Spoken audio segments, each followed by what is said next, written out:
Salut à tous et salut surtout à toutes, bienvenue sur Cryptshop.com, c'est l'heure du podcast mensuel, bonne année tout d'abord, et puis justement pour ce premier podcast de 2011, on va se faire un petit bilan de la décennie, pas à venir mais de la décennie passée.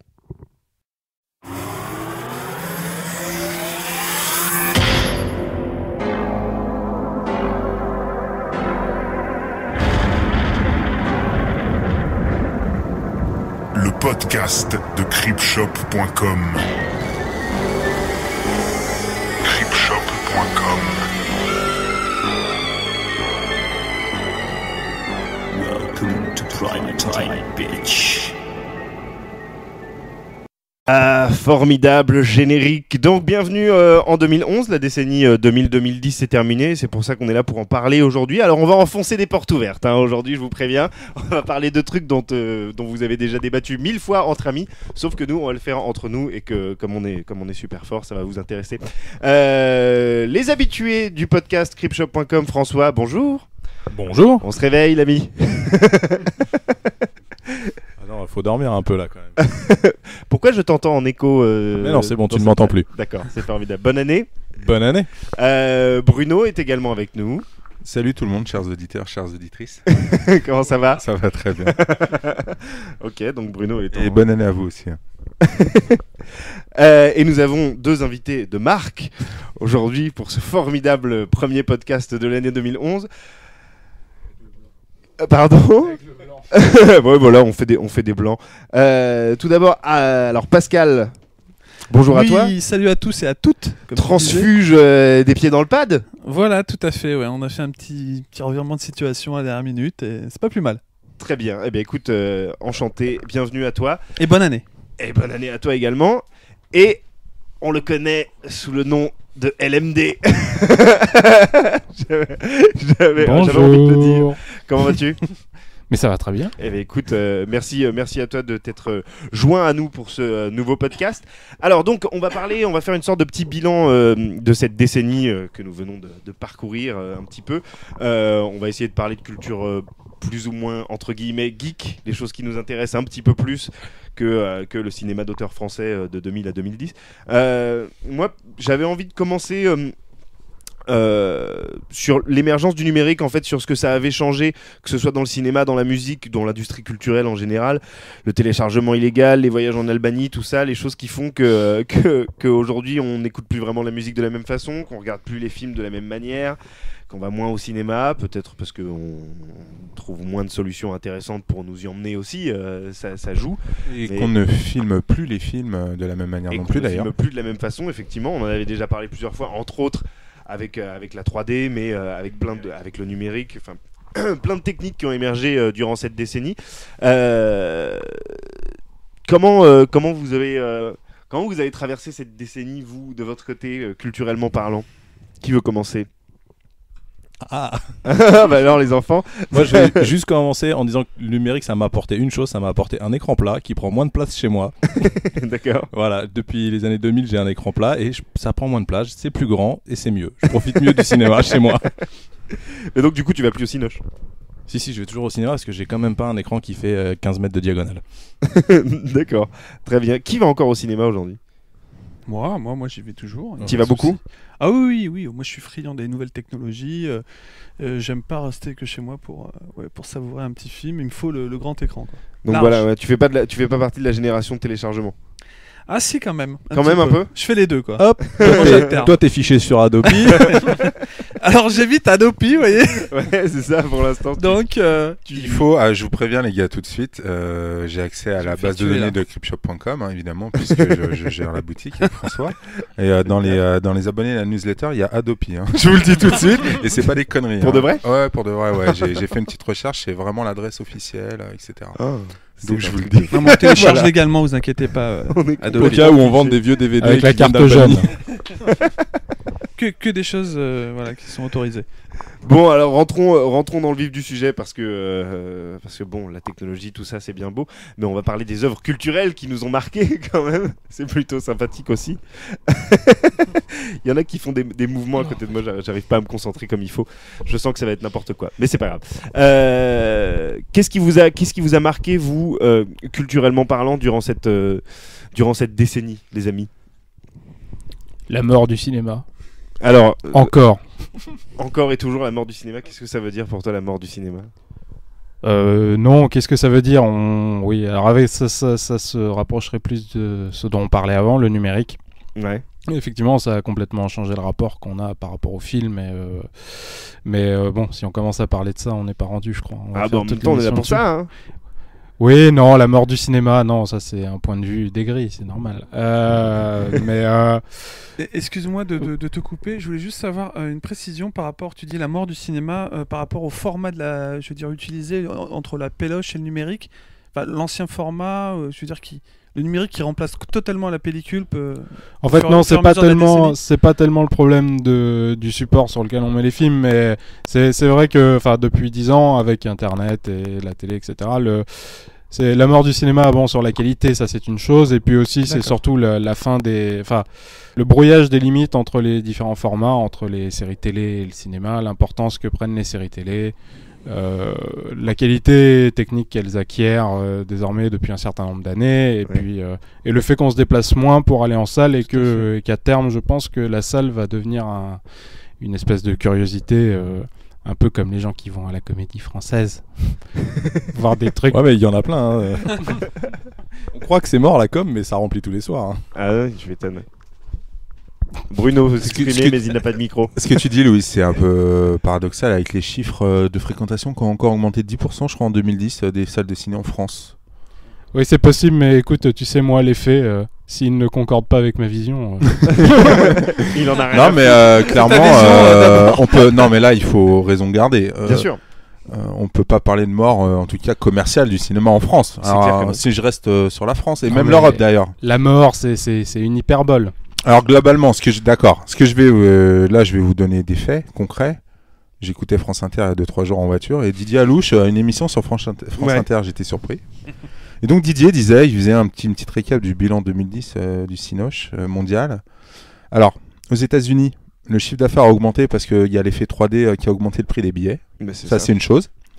Par contre, la fréquentation a baissé aux États-Unis et pour la première fois depuis quelques années, voire pas mal d'années, de 5% environ. Ah, tu Fréquentation, vois, j'ai raison. voilà. Par contre, les studios se sont largement rattrapés sur l'étranger. C'est-à-dire qu'en Europe, il y a eu un boom de 20 à 30%. Ce qui est quand même assez grand, hein, c'est assez conséquent. Les films américains à l'étranger, tu veux dire. Exactement. Ouais, d'accord. Donc voilà, en gros, la situation de 2010, hein, pour prendre la dernière année, on va pas parler de la décennie là, mais juste de 2010. En Europe, gros boom au niveau de la fréquentation, Allemagne, France, Espagne, Italie. Aux États-Unis, ça s'est un peu cassé la gueule pour la première fois, mais avec l'effet 3D, ils ont gagné encore plus de fric. Donc tout va bien. Oui, en fait, même si après on peut discuter sur les chiffres aussi, mais c'est vrai que ce que ça a changé aussi, c'est le numérique par rapport au DVD, même si ça avait déjà commencé avec la VHS, c'est que les studios, ils gagnent de l'argent aussi sur les DVD, ils gagnent de l'argent sur les droits télé. Donc je pense qu'on consomme sûrement beaucoup plus d'images, d'ailleurs en général avec Internet et les autres médias, on consomme beaucoup plus d'images qu'il y a quelques années. Enfin, notre génération. Donc c'est vrai que l'un dans l'autre, la mort du cinéma, c'est pas la mort des majors, même si c'était vrai. Et c'est bien dommage, mais bon. Mais est-ce que pour toi, ça, parce que parlons je sais pas, de créativité et de ce qui s'est fait, plutôt que de parler de défréquentation et ça, parlons aussi des choses qu'on a vues. Est-ce que vous trouvez que la décennie 2000-2010 c'était une décennie où il y avait vraiment un déclin créatif au niveau de l'industrie du cinéma? Ah ouais, ou, ouais. Oui. Ah, je trouve ça lamentable. Pour toi, ouais. D'accord. Ah ouais, je trouve, enfin personnellement, je trouve que maintenant on ne fait que des adaptations et des remakes et des suites. Alors Voilà. effectivement, on peut Franchement, s'il y a s'il y a une deux chose sur laquelle gros, je suis d'accord avec toi, deux là-dedans, gros c'est films créatifs dans l'année, c'est qu'effectivement, record quoi. la décennie. Ou alors on fait des films pour les geeks. Et alors ça c'est le top du pire. Voilà. C'est-à-dire que on va faire un film en disant putain ça va être blindé de références aux geeks, ils vont kiffer grave leur race. Je suis désolé, mais si Indiana Jones ça avait été un film pour les geeks, ça aurait été de la merde. Si Star Wars ça avait été un film pour les geeks, ils faisaient des films qu'ils avaient envie, ils faisaient des films populaires et ils faisaient pas. Et les années 2000, c'est faisons des remakes pour plaire aux geeks, faisons des Scott Pilgrim pour plaire aux geeks, faisons de la merde quoi. Franchement, faut qu'ils fassent les films qu'ils ont envie de faire et pas absolument blindés de références à la mort moelle-neu, pas faire ça quoi. Franchement, les années 2000 pour moi, c'est on s'effondre dans faut plaire aux aux geeks, il faut plaire à tout le monde. La facilité. À la facilité, on prend pas de risques, on fait rien. C'est waouh. Alors ouais, super, maintenant on met en avant des gros moyens numériques pour faire ouais mais c'est joli. Super, mais ça reste chiant quoi. Bruno. C'est pas un peu, moi j'ai une question à te poser très très sérieuse, c'est pas un peu Tarantino qui a lancé cette mode des films ultra référencés et pourtant je pense qu'ici il y a que des amateurs du cinéma de Tarantino. Non, à part François, donc François cohérent jusqu'au bout, au moins on peut l'applaudir. Oui, on peut l'applaudir dans sa cohérence et dans son jusqu'au boutisme dans ses propos, que je respecte absolument. Même si je sais pas si c'est Tarantino qui est à l'origine de ça. Je pense qu'il est Tarantino. Enfin, on va partir dans des débats sur est-ce que c'est les gens qui font l'histoire ou l'histoire qui font les gens. Mais Tarantino effectivement est très symbolique de ça, mais en même temps c'est aussi le seul mec qui arrive à faire ça bien en fait. Ce qui est un peu problématique. Sinon, je suis assez d'accord avec François, même si c'est sûrement un point de vue très subjectif, que effectivement, quand on voit la gueule de certains gros films qui ressemblent plus à rien, en fait, en termes cinématographiques, j'ai pas l'impression que, enfin, j'ai l'impression que oui, il y a quand même sur certains points une baisse de qualité, même si ça a commencé dans les années 90, en fait. Quand tu vois certains trucs. L'autre jour, j'ai revu à la télé, on s'en fout, mais j'ai revu Lost in Space, par exemple, et peut-être vous vous en souvenez, vous écoutez. Avec Matt Leblanc. Tout à fait. Horrible, mais comment on a pu faire un truc comme ça, quoi. Mais vraiment, enfin, si vous avez l'occasion de la le série voir. était kitsch aussi. Ouais, mais bon, le film, vraiment les effets spéciaux, la lumière, et vraiment comment les mecs ont pu penser que ça ferait un film, quoi. Mais c'est surtout que je trouve les effets spéciaux numériques vieillissent très mal. Le latex ou les effets spéciaux ça dépend, mécaniques. tu vois un film comme... Non, je suis pas d'accord. Tu vois un film comme Fantôme contre Fantôme, par exemple. Les effets ont super vieilli, mais ça fonctionne toujours. Ouais, mais pour moi... Tu l'as revu récemment ? Ouais, je l'ai revu il y a pas longtemps, justement. Je trouve que les anciens effets numériques latex vieillissent et prennent du charme et ont un petit côté rétro. Là où le numérique, quand ça vieillit, on fait bah c'est moche. Ah, je suis pas d'accord. Je pense que les effets latex qui ont été mal pensés, qui ont été mal fichus, ils vieillissent pas bien. Les effets latex et en dur, comme tu sembles les aimer, qui ont été pensés pour le film, pour le médium et qui sont adaptés, vieillissent bien. Mais je pense que c'est la même chose comme pour le numérique. C'est-à-dire qu'il y a des films où effectivement le numérique est dégueulasse parce que tu sens qu'ils mettaient du numérique pour utiliser du numérique. Je trouve qu'en fait ça vieillit plus vite, le numérique. Ça vieillit plus vite, effectivement. Il y a des films qui sont sortis, il y a genre Le Seigneur des Anneaux qui quand est sorti et ça reste un monument, une référence pour beaucoup.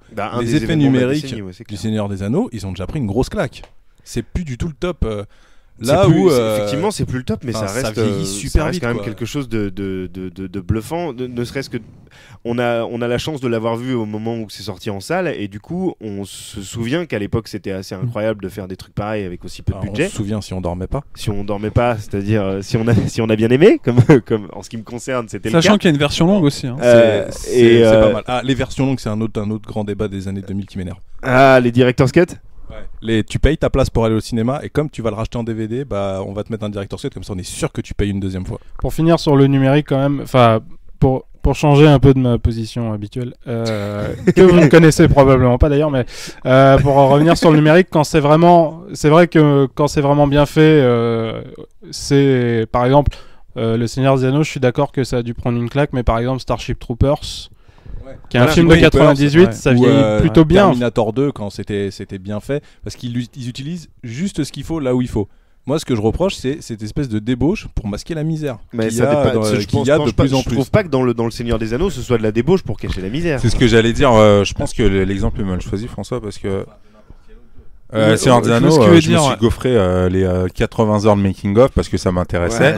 Il y a énormément de maquettes, il y a énormément de tournages en dur.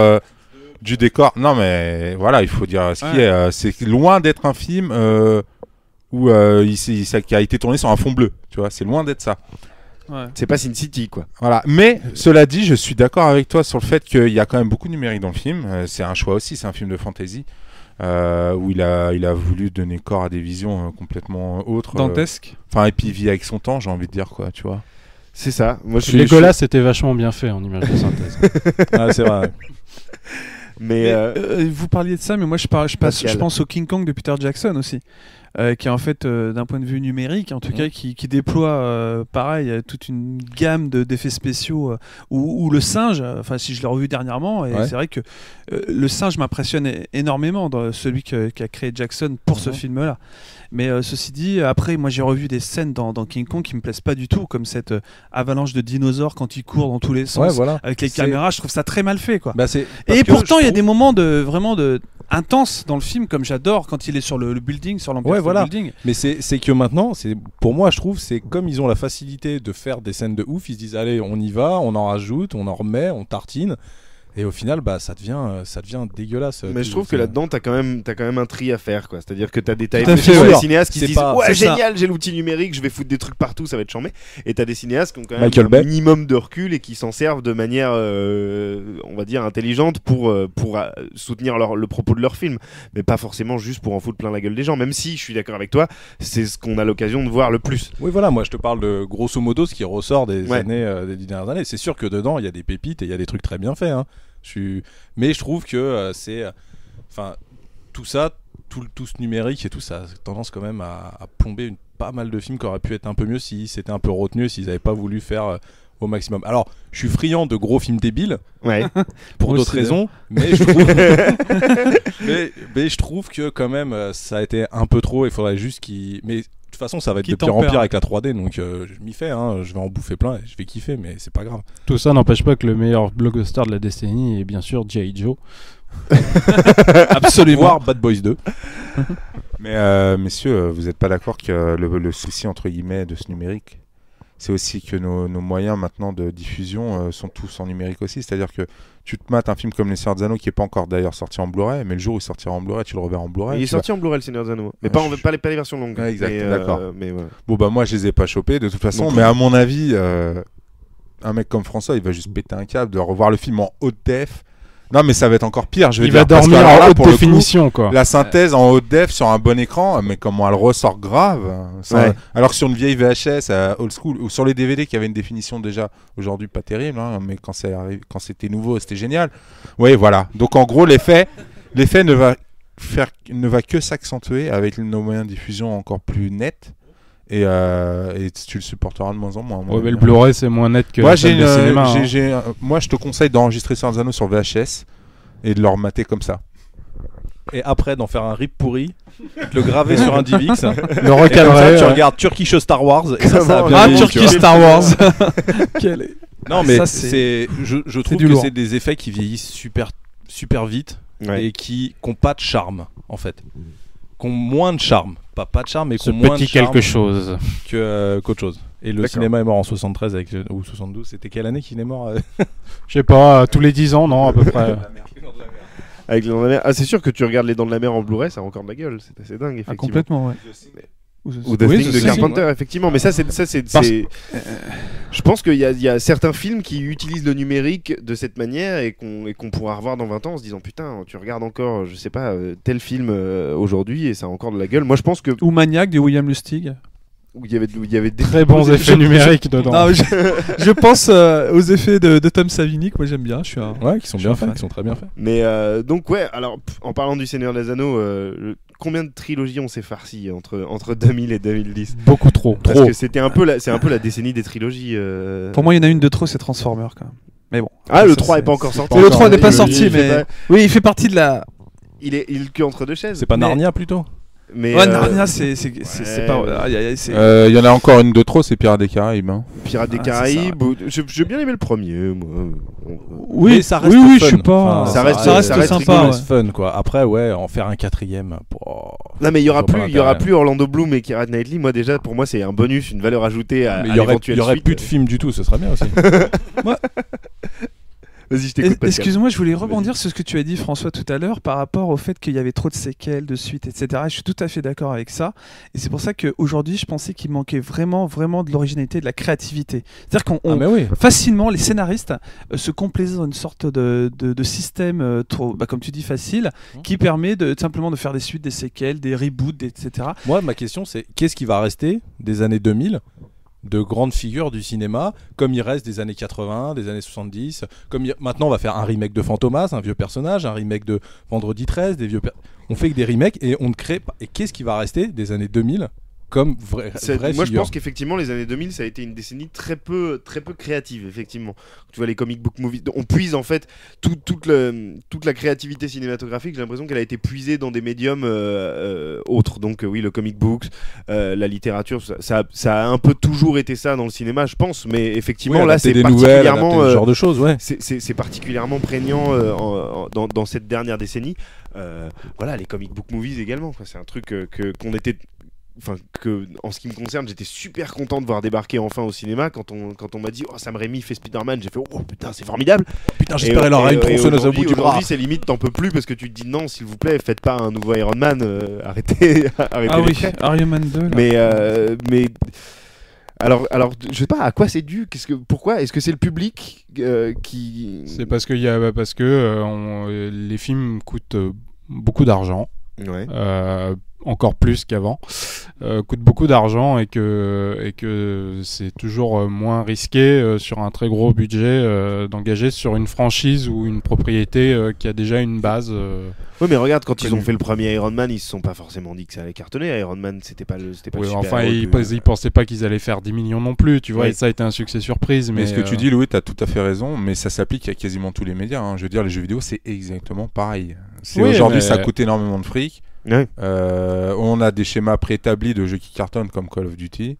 Bien sûr. Puis on se bouffe du FPS à l'appel et du TPS à la Gears of War à l'appel. Il y a aussi que les différents médias maintenant, le cinéma en fait rentre dans un espèce de plan média général, même si on n'est pas encore tout à fait là, mais un jeu peut être adapté à un film ou l'inverse, ça se fait depuis très longtemps, d'adapter des films en jeu pourri d'habitude, comme le son. Mais ça marche dans les deux sens, le côté pourri. Voilà, les bandes dessinées, etc. Donc en fait, même est-ce qu'on réfléchit encore en termes de cinéma ou en termes de franchise médiatique globale j'en sais rien puisque je bosse pas à Hollywood. Mais le jour où je bosse à Hollywood, je reviens pour le prochain podcast et vous expliquer qu'est-ce qui motive ces gens. Mais sinon, la créativité, ces choses-là, on en trouve, mais pas forcément. C'est sûr, c'est pas dans les trilogies, c'est pas forcément dans les comic books.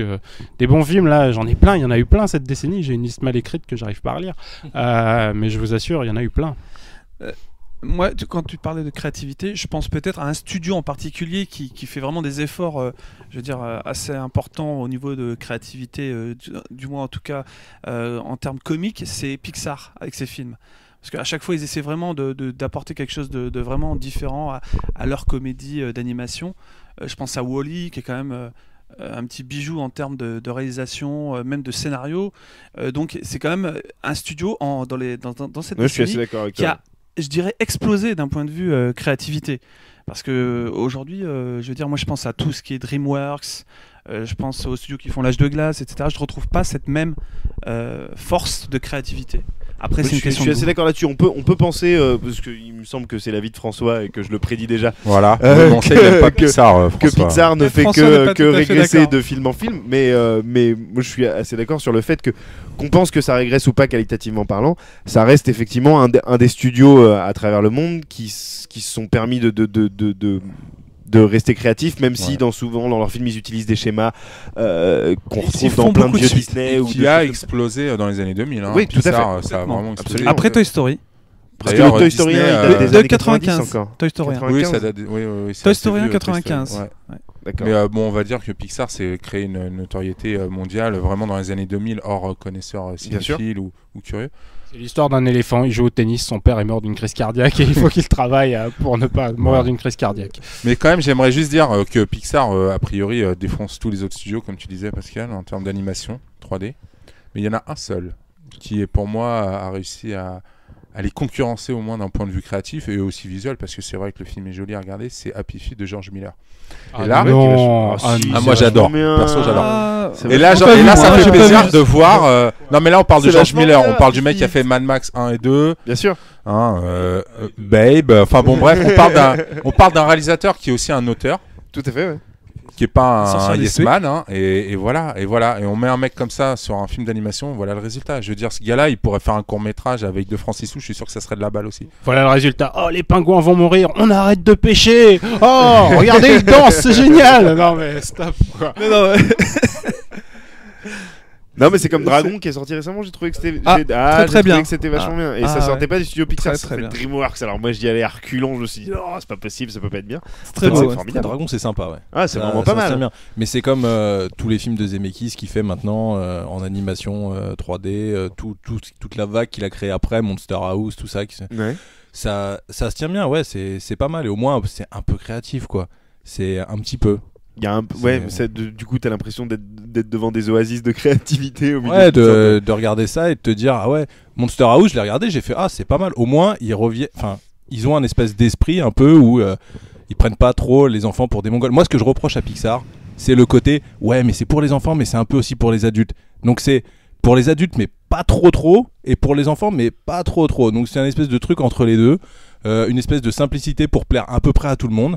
Et mais c'est moi je super pense que quand tu difficile, fais une ça, œuvre créative, quand même. t'es pas là pour plaire à tout le monde. Déjà ça peut pas marcher Tout de à plaire fait. à tout le monde. Mais je comprends ton point de vue, mais moi je trouve qu'en même temps, d'un autre côté, c'est une gageure et c'est quand même super difficile de réussir. Et je trouve qu'ils réussissent. C'est pour C'est-à-dire ça que j'aime vraiment pas tous leurs films. Hein. Ouais. Il y en a que je trouve très bien, et il y en a que je trouve vraiment très mauvais. Enfin, c'est jamais très mauvais parce qu'ils réussissent toujours à tirer leur épingle du jeu. Et c'est vrai, on l'a dit, je pense que c'est le studio 3D qui s'en sort le mieux. Mhm. Même si moi je suis pas un grand fan d'animation en 3D, je préfère l'animation traditionnelle ou bien mixée entre les deux. Mais ils tendent maintenant de plus en Préfère plus. Roger Rabbit. Ils tendent de plus en plus à. Roger Rabbit, je suis désolé, c'est vachement bien. Ah, mais c'est ouais, formidable. ça bien exploite. sûr. Ah oui. Ça exploite les toons Bien sûr. de manière vachement plus adulte que pourra jamais le faire un Pixar actuellement, à l'heure actuelle, quand faut rentrer 250 millions de dollars par film, Mm. quand Ça, faut. c'est sûr. Je suis dés- Ah non, mais je suis complètement d'accord là-dessus. Mais là, on retourne dans les Et années plus 90. personne les à années- l'heure actuelle est capable de mettre Bugs Bunny et Mickey dans le même plan sans qu'on lui dise ah ouais mais faut me signer un chèque de 190 Et- millions de dollars. Bien Et sûr. aujourd'hui, tu pourrais revoir, enfin ces dernières décennies, vous avez vu l'équivalent de Gremlins, Goonies, Non. Poltergeist. Enfin là, je vous sors des trucs de ouf, quoi. Bien sûr, Qui- mais non. Mais c'est ce que je disais tout à l'heure. Il y a pas de Spielberg, il y a que- 20 ans, il produisait les Goonies, Gremlins. Aujourd'hui, il Transformers. produit les Transformers. Moi, ça me fout en l'air. Non, quoi. non, mais bien sûr, je suis assez d'accord avec toi. Mais je pense quand même que même si ça fera pas forcément l'unanimité, mais à mon avis, de la décennie 2000 restera quand même Le Seigneur des Anneaux. C'est pas possible de passer à côté, quoi. Enfin, tu vois, je pense qu'il y a plein de gamins qui ont vu ce film et qui avaient l'âge que nous on avait quand on a vu les Goonies et qui se sont dit, même si, pareil, je vais m'attirer les foudres de plein de gens, mais les gamins, moi j'aurais vu Harry Potter, le premier de la série, à l'âge où j'ai vu les Goonies. Aujourd'hui, ce serait Ouais. un de mes films Alors, cultes. quoi. Harry C'est sûr et Potter, certain. moi je pense que Harry Potter ça va plus rester que Le Seigneur des Anneaux. Tu penses Parce que quand t'es petit, Le Seigneur des Anneaux t'entrave que dalle. Ça Ah, dure je suis 3 pas sûr, plombes, quand même. tu vois des nains qui marchent dans l'air pendant 3 heures, t'en as marre quoi. Moi quand je regardais les Goonies, c'est parce que c'était non-stop pendant 1h30. Ouais, Une bien heure sûr. et demie, c'est tout. Ouais. Là ça dure trop longtemps. Et je pense que Harry Potter, il a bien géré parce qu'ils ont fait des films courts et faciles au début, parce que ça s'adressait à un public qui aimait ce genre de choses. T'étais des Parce qu'il y a- gamins enfin, moi, de je pense 7 qu'aussi ans à parce qu'il 10 y a ans. Columbus derrière qui est genre une sorte de pro dans ce genre de film là Alors, quoi. Ouais, Alors mais là, il François, s'adressait- il met le doigt sur un des deuxièmes gros défauts de cette décennie passée. Un Pour toi des trucs qui m'a gavé et qui me gave encore aujourd'hui, c'est les films qui durent 2h30. Ah ouais, t'as vu Ah, Enter les the ça Void et t'as n'arrête kiffé. pas. T'as kiffé Enter the Je l'ai Void. vu en ça 2 dure- fois. Je l'ai vu en 2 fois. Ouais, mais ça dure Non, mais 3 c'est trop plombes. long, 2h30. Mais qui aujourd'hui pourquoi, peut pourquoi se bloquer Hollywood sait 2h30 plus faire dans un une film en journée 90 minutes quoi. C'est Mais oui, c'est mais- une vraie mais question. C'est vrai quoi que tu là, mates là, un la Pirate des question- la Caraïbes question est qui se posée. mate, hein ok, ça se mate, c'est divertissant. 2h20. Mais putain, ça dure plus de 2 heures, stop. Ah non, mais moi c'est Je- effectivement ce qui dans cette décennie a plombé une grosse partie des films que j'ai vus, c'est la durée, ça on est bien d'accord. Quand c'est justifié, à la limite, pour moi, même si toi ça te fait chier de voir des nains courir dans l'herbe, je trouvais que dans Le Seigneur des Anneaux c'était justifié parce qu'il y a quand même une putain de base à essayer de caser dans. Bon voilà. Mais effectivement, dans un Pirate des Caraïbes, tu sais pas pourquoi ça dure aussi longtemps. Ça ne sert à rien. Et oui, les films étirés comme ça dans la longueur pour pas grand chose finalement, et je me Parce pose que la les mecs question. savent plus rien raconter quoi, c'est tout. Et que du coup ils prennent plus de temps pour raconter les choses, tu veux dire? Par exemple, tu parlais Bruno de Transformers, c'est vrai que moi j'ai l'impression que Michael Bay par exemple, il est pas capable de faire autre chose qu'un vrai film d'auteur quoi. J'aimerais bien un jour que Michael Bay fasse un film genre à la Clint Eastwood, enfin une histoire vraiment. Mais non, je Pearl pense qu'il n'en Harbor. est pas capable parce qu'il est je crois The pas que ce soit Island. possible. Et pourtant, j'aimerais bien. C'est un gars qui produit des films d'horreur comme Massacre à tronçonneuse de Marcus Nispel. Enfin, il arrête pas de produire des séries B d'horreur, etc. Mais il fait pas vraiment.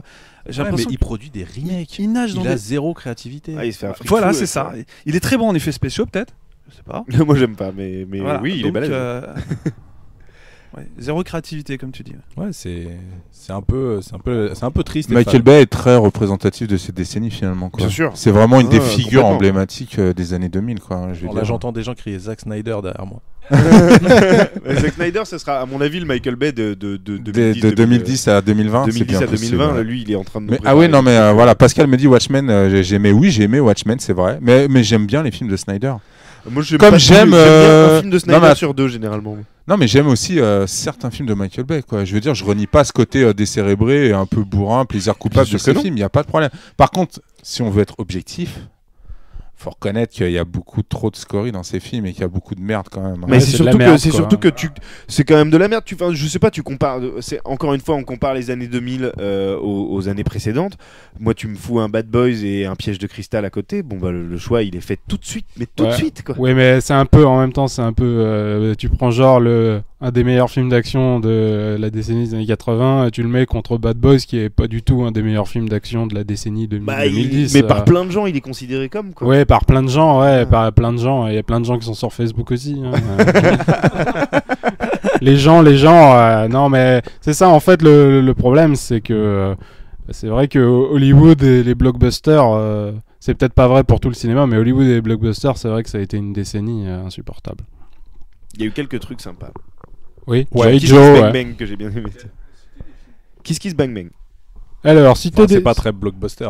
si- Non, c'était pas spécialement un blockbuster, c'est vrai, mais ça avait un peu les c'est apparats une du production blockbuster, qui vient d'Hollywood, mais le Friedkin de 2000, je sais plus combien, là, Bug Traqué, non. Ah non, traqué. Traqué, c'était un très bon film d'action, par exemple. C'était bien meilleur que Bad Boys. C'était avec celui Ah. avec Hopkins.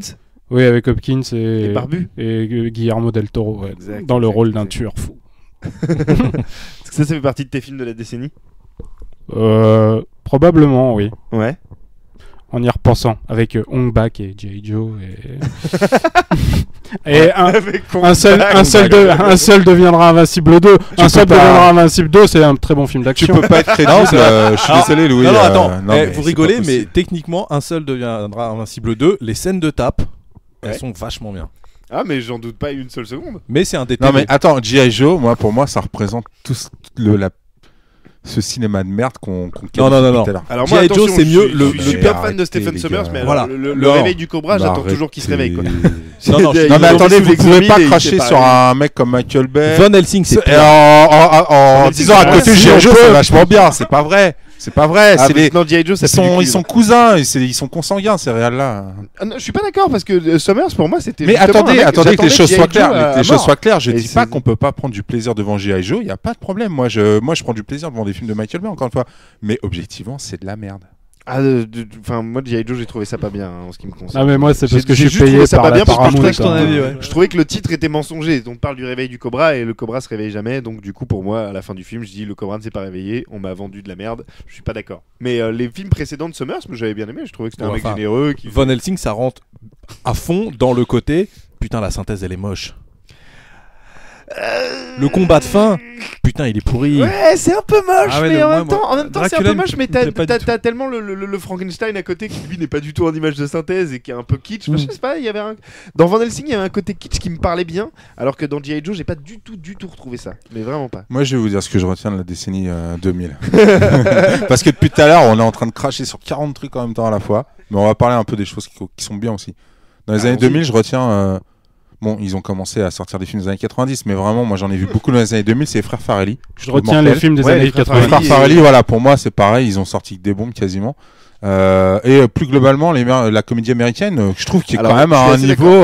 Je suis Les assez Judas d'accord. Pato et compagnie, c'est pas de la merde. Il y a Quoi. eu vraiment un renouveau dans la comédie américaine. Je sais pas si vous êtes friand de ce genre de cinéma ou si vous les avez pas vus ou si vous êtes pas d'accord. J'en ai pas vu des effectivement, tonnes, la mais ce que j'ai vu, compagnie Farrelly effectivement, et ouais, Apato et tout ça, je trouve qu'il y a eu vraiment des choses intéressantes, ouais, effectivement. Mais pareil, ça commence petit peu à devenir une redite recette. Là. J'ai l'impression. Dans les derniers Apato que j'ai vus, j'avais l'impression de les avoir déjà vus, effectivement. Mais au milieu des années 2000, c'était vraiment intéressant de voir des films comme ça. Je suis assez d'accord. Bon, alors en France, on va y aller vite fait. Mais moi je retiens quand même un réal qui a fait preuve de créativité cette année. Je tiens à citer son nom, c'est Quentin Dupieux. Voilà que j'ai déjà vu, à qui j'ai parlé, et c'est pour Rubber, l'histoire de son pneu serial killer. Ouais. Et lui, vous voyez, il a tourné avec une petite caméra numérique, un système incroyable, un appareil photo. Ouais.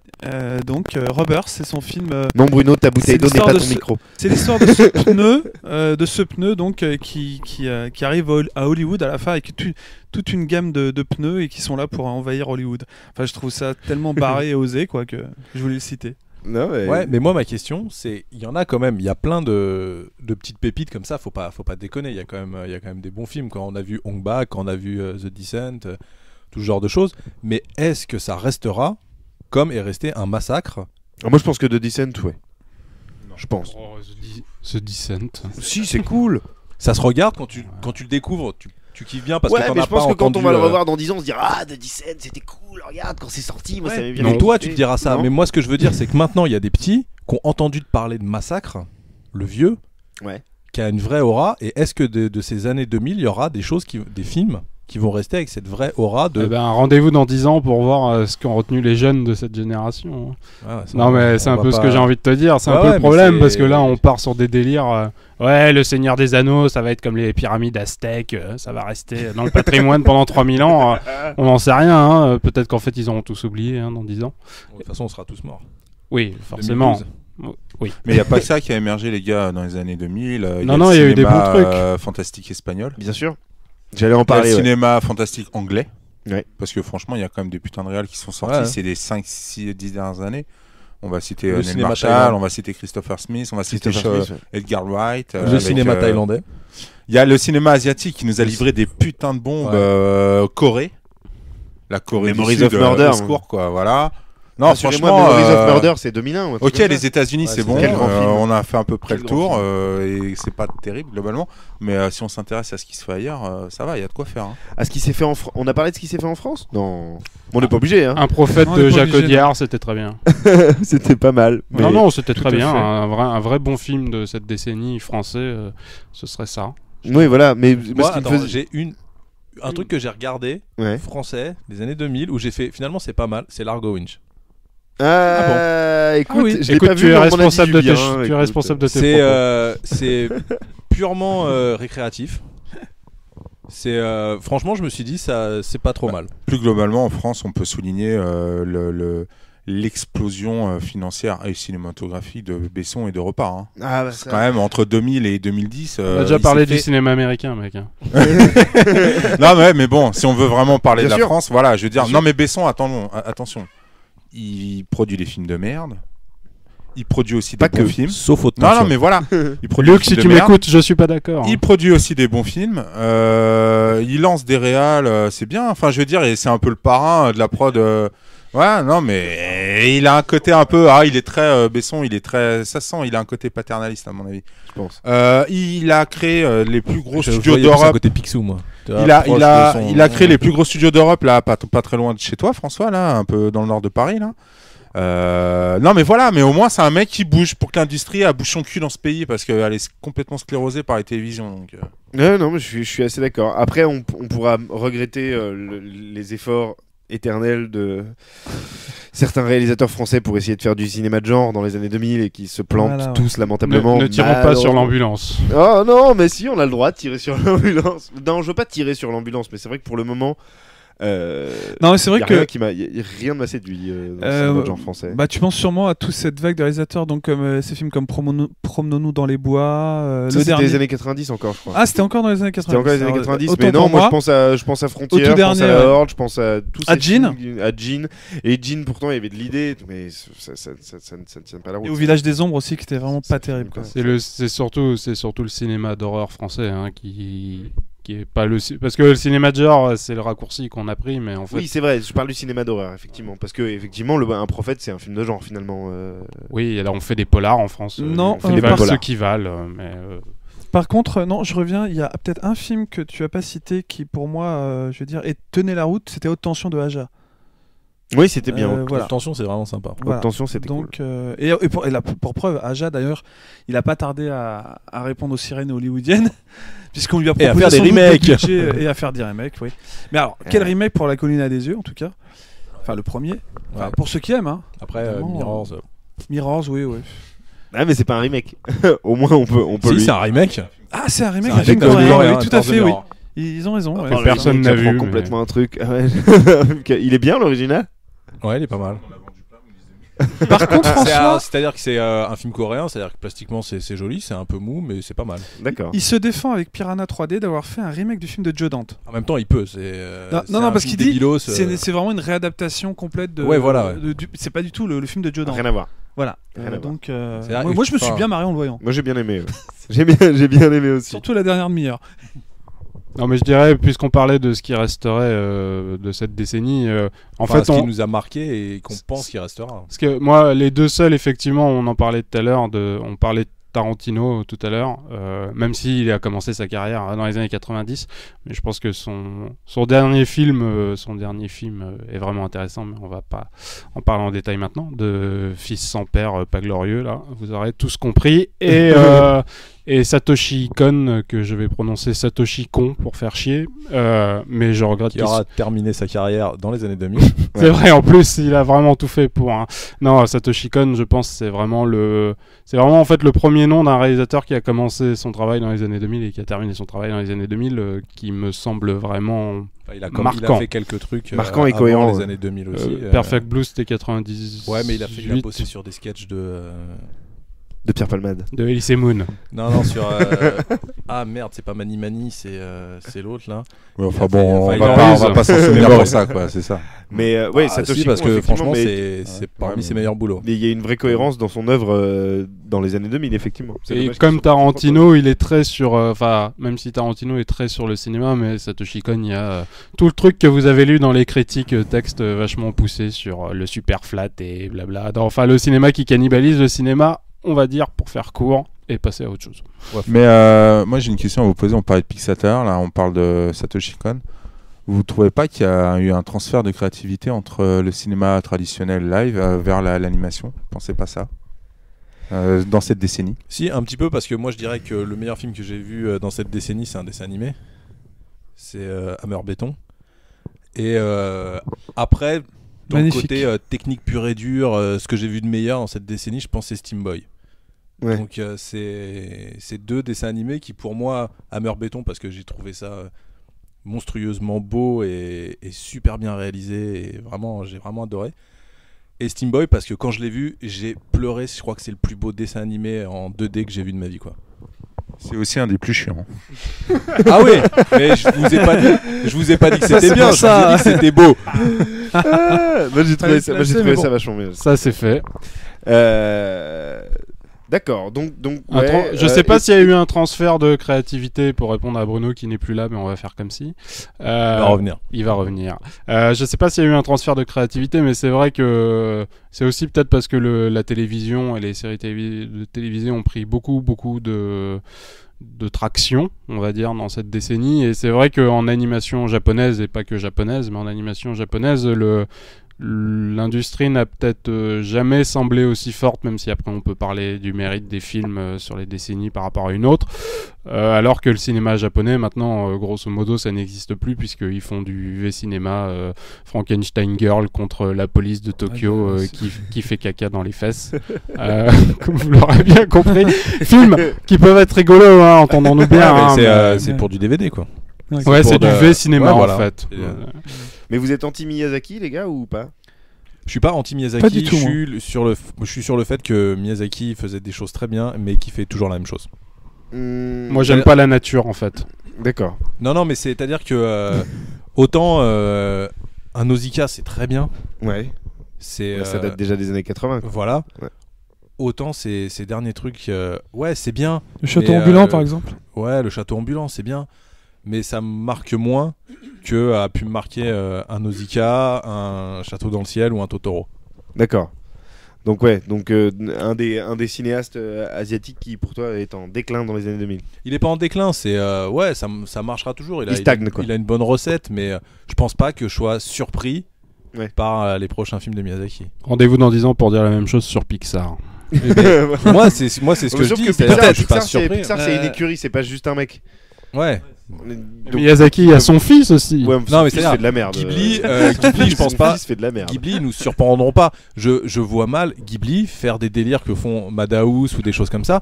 Je vois mal Ghibli changer rien que de patte graphique. Ouais. Ils ont celle de Pompomko, enfin de Chihiro. Isao Takahata. Voilà, Takahata, et celle de Miyazaki.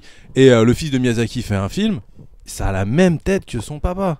Ouais, Ils beaucoup sont- moins ça- bien. ça- ils vont pas- ça et ressemble. Pixar, moi c'est mon avis. Hein. Graphiquement, avant que ça change, la patte Pixar visuellement, mais jamais ils me surprendront. Ouais. Je regarderai un Pixar, je saurai que c'est un Pixar. Et Ouais. c'est un peu ce que je fais sur la 3D. C'est-à-dire que quand on regarde un Pixar, un attaque de boulettes géantes, un dragon, un ce que tu veux, ils ont tous la même tête. Le caractère designer de la 3D est quand même grosso modo, à quelques exceptions près, que tu peux avoir, comme je disais, Beaucoup de similitudes. tu peux avoir des exceptions dans des Monster, et encore Monster House, c'est la même chose. Ils ont le même trait que le dessin animé en 2D ont tendance maintenant à, comme je te disais, quand tu regardes un Hammer Béton, quand tu regardes tous les trucs de Cartoon Network, c'est qu'en face tu mets des samouraïs Champloo, tu mets tous, tu peux les différencier, tu peux dire d'où ça vient. Ouais, effectivement. À la 3D, c'est tous pareil. Tu regardes un Shrek, tu regardes n'importe quoi, c'est pareil. Et je fais aussi ça sur Happy Feet ou sur Gaoul. C'est très beau, mais ils tentent rien. Ils font de la belle 3D, mais toujours pareil. Le caractère designer de la 3D a un peu tendance à mon sens et à mon goût à être un peu toujours pareil. En tout cas, dans Gaoul, les chouettes m'ont impressionné quand même. J'ai pas vu Gaoul. C'est chouette. J'ai pas vu Gaoul. On C'est parlait, Snyder. Hein, on d'ailleurs. parlait du cinéma asiatique et du fait que la Corée et la Thaïlande qui nous fait des super films comme Born to Fight et tout ça. Bangkok KO. Ouais, Born Le to prochain. Fight qui est un remake en plus d'un autre film qui s'appelle Ouais. Born to Fight. Vous avez appris quelque chose. ça va, ouais. Mais par contre, j'ai l'impression que le cinéma hongkongais que je suis moins maintenant, j'ai l'impression par contre que ça c'est sérieusement C'est un peu sur le déclin. goinfré Bah, depuis le dernier 10 ans quoi. gros film, c'était quoi? C'était le truc avec Bah, Johnny les Hallyday, trois. non? Mais, Le dernier gros C'est une film. bonne preuve de déclin, non? non, il y a le. Il y a au début, Dream Home, le Ouais, dernier Dream slasher Home, ouais. de Hong Kong qui est vraiment très très bon quoi. Enfin moi j'ai Mais beaucoup aimé. ça, c'est un peu dû à la mort du catégorie Deuxième 3, quoi. Pardon? Non, C'est un peu Hong Kong depuis que c'est plus anglais.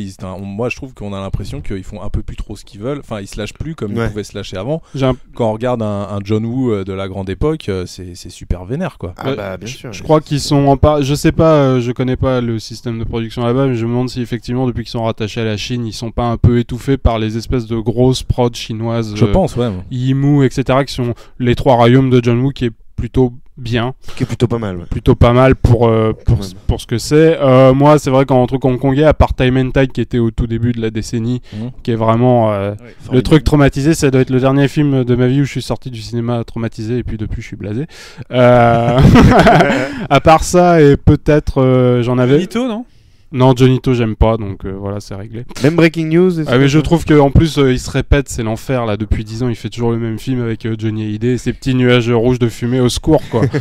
Non, Dereki. Je te l'accorde pour celui avec Johnny, hein, pas de souci. Il y a Dereki qui avait fait White Knight in Bangkok que je prononce super mal et Protégé c'est bien. C'est un peu ce que j'ai retenu. Mais par contre, en fait, je parlais juste de ça. C'était pour faire bisquer quelqu'un que vous connaissez peut-être, pour dire que vraiment, en plus, il y avait des arnaques comme les films de Wilson Yip, Chapeau-Lang et Opération Flashpoint. C'est quand même des grosses arnaques avec Donnie Yen dans le genre. Salut Contagion. Il va être content comme tout. Big up. Au moins, il nous fera des retours sur le podcast. Et on parlait des séries aussi. Alors effectivement, des séries, il y en a depuis la création de la télé, on est bien d'accord, hein, mais c'est vrai que durant cette décennie, on en a quand même bouffé un gros paquet. Et c'est devenu limite plus des blockbusters que les films ciné. Je pense à 24 heures chrono ou Lost. Mais je pense que l'explosion, je te coupe, excuse-moi Joe, je pense que l'explosion des séries est due à l'explosion du téléchargement, à mon avis. Hein. Toi, tu penses qu'il y a les deux phénomènes sont liés. Aujourd'hui, c'est pas compliqué. Tu veux te taper une série en France, t'es obligé d'attendre l'horaire de diffusion. Tu te la tapes en VF, tu te la tapes des fois pan and scan, tu te la tapes des fois censurée, tu te la tapes souvent diffusée dans n'importe quel ordre. Mais ça dérangeait pas avant. Eh bah parce qu'avant il n'y avait pas le choix. Ouais. Aujourd'hui tu as le choix et ça fait toute la différence. L'intérêt pour les séries a commencé un peu avant ça quand même, parce que X-Files c'était déjà une série qui faisait des efforts esthétiques et techniques Bien sûr. qui pour l'époque étaient assez bons, même si aujourd'hui quand on le revoit. Mais c'est vrai que je pense que l'accès aux séries de manière quasiment instantanée après leur diffusion aux États-Unis doit sûrement beaucoup aider. Doit sûrement. Non, ça aide énormément. Il suffit de regarder n'importe quel forum de gens qui parlent sur les séries. Parce que là, Adopi va pas être content, mais le piratage n'a jamais tué l'industrie. Hein. Il faut voir que la PlayStation de Sony, par exemple, une des consoles les plus piratées de l'histoire, il s'en est vendu des putains de camions. Laquelle, la 3 La première, la première surtout, je pense à la première. Mais à partir du moment où un truc est piratable, il s'en vend beaucoup. Bon, là, en l'occurrence, les gens téléchargent beaucoup de séries, on va pas se mentir, c'est la vérité. Non, ils connaissent des gens qui en téléchargent. Voilà, on connaît tous quelqu'un qui télécharge. Moi, je connais des gens, ils ont mais téléchargé. ce qu'il faut dire, et ils sont un peu gentils, les majors, les studios, je pense que c'est quand même toléré, de toute façon, ils n'ont pas le choix. Mais il y a quand même beaucoup de gens qui vont télécharger pour découvrir, vont accrocher et vont acheter le coffret DVD derrière. C'est ça. Donc voilà. C'est ce qu'ils disent sur les forums. Mais c'est la vérité parce qu'on va pas être hypocrite, on l'a tous fait ici. Donc voilà. Non, moi, j'achète pas. Hein. Non mais bon, voilà. Moi, en plus, j'achète pas de Disons coffret. qu'on est, quand je vois les collections de DVD que chacun a chez soi. Ouais, mais il n'y a pas de série. Voilà. Oui, non mais.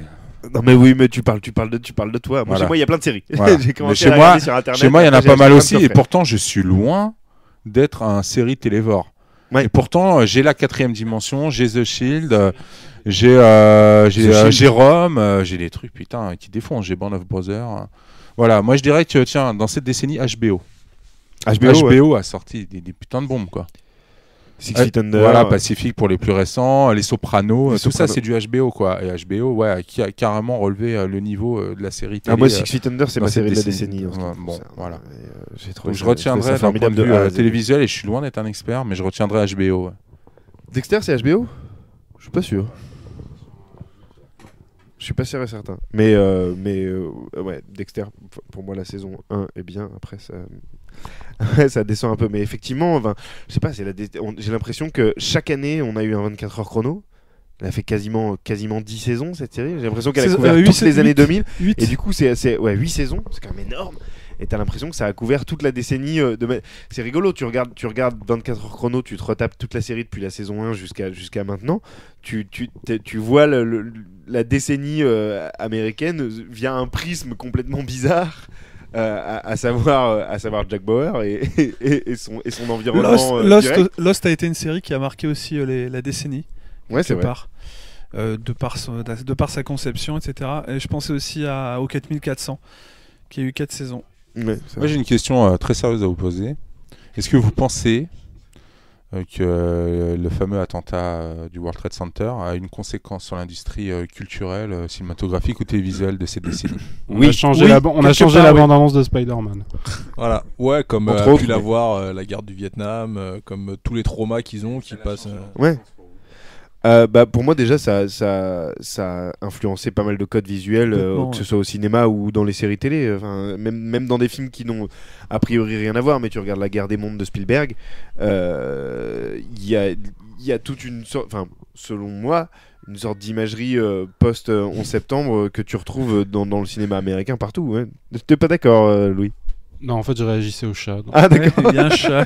Mais je sais pas. En fait, je sais pas s'il y a eu vraiment de. Bien sûr, il y a des films qui mentionnent la fin de Munich et Mais tous même ces sans trucs. forcément le mentionner, ne serait-ce que Non, dans en les fait, codes visuels. Je trouve que ça a beaucoup. Enfin, c'était quelque chose qui était déjà présent avant. On parlait de X-Files. Il y avait déjà une tendance, je dirais, assez prophétique de la société à aller vers quelque chose de parano. Et je crois qu'on est pas mal revenu sur ça. D'ailleurs, 24 heures chrono aussi, c'est quelque part, c'est très symbolique du monde dans lequel on vit et des représentations qu'on se balance à la tronche.